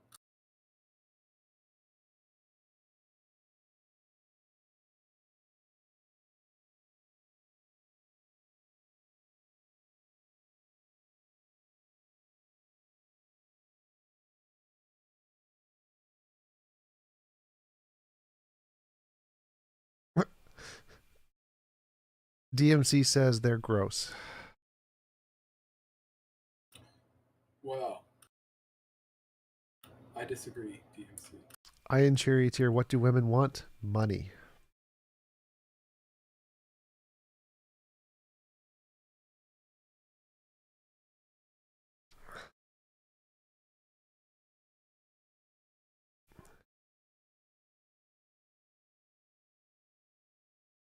Like no, a Wendy's burger is definitely a Dave's triple is like at least 2 pounds. It is heavy. It is 90% grease weight. It's heavy.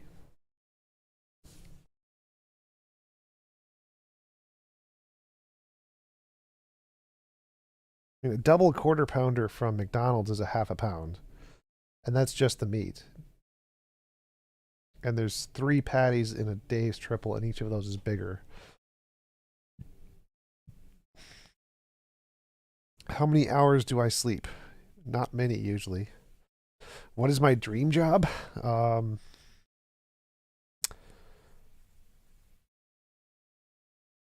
don't know. President of the United States?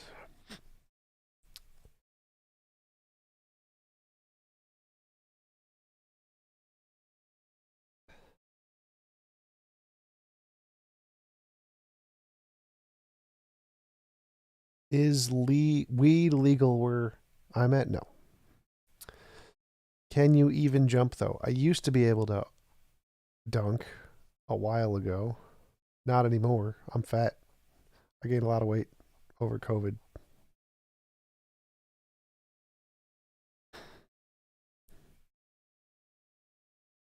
TJump is religion conceptualized by a person's belief system. I don't know what that means. I do not know what that sentence means. Jonty, do you like seafood? Yes, I like seafood a lot.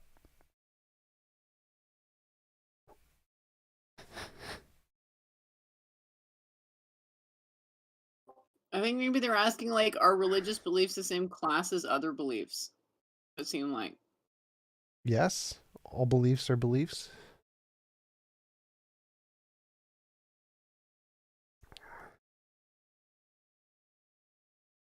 Hey, Tom, what do you think about the argument? The universe has a cause and it's God. Therefore, God exists.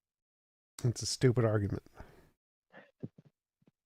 The universe, even if it has a cause, could just be a quantum field. There's no reason to think it was a god.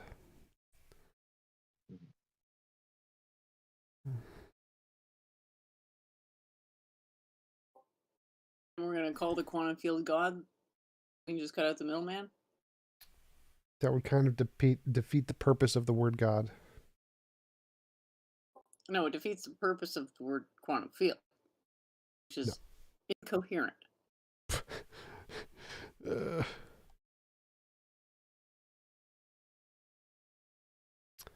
Where does atheist belief come from? The brain. The brain is where it comes from. Rationality.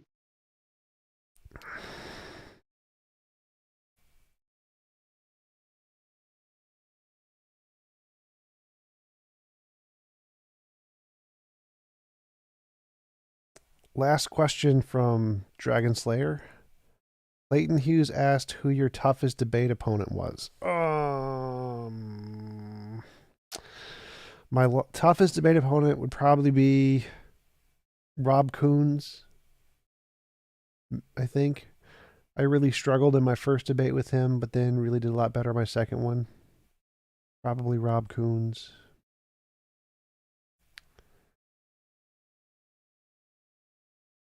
And Jay Dyer.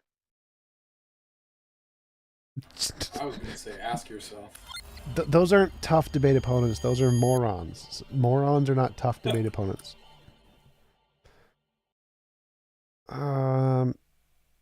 Mango T, do you have anger? If so, you are not rational. That's not how anger works or rationality. You can still be angry and be rational at the same time. You need to visit here in Australia. We have some amazing seafood. If you pay for the trip, sure.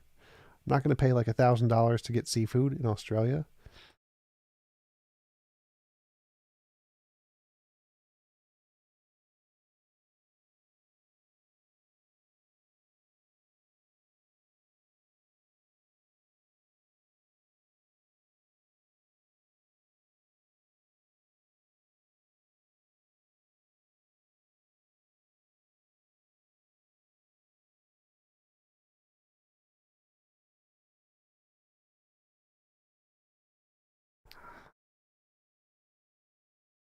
Where do broken hearts go? Usually into the ground.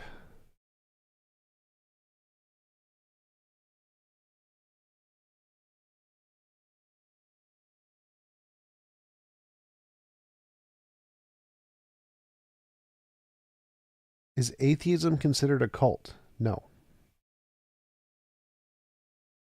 You can definitely be angry and rational at the same time. It's totally possible. It's not hard even. Like, I've had a lot of practice at that. If God proved his existence, would he then stop existing? What?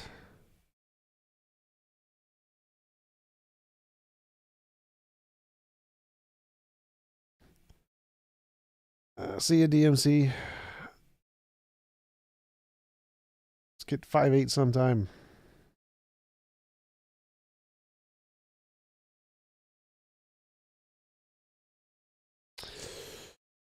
Yeah, I have to go too. I need to go to bed. I'm going to fall asleep. Thanks for showing up to the chat, guys. See you later. Thanks for people in the Discord who didn't say anything because you're lame. Night, bud.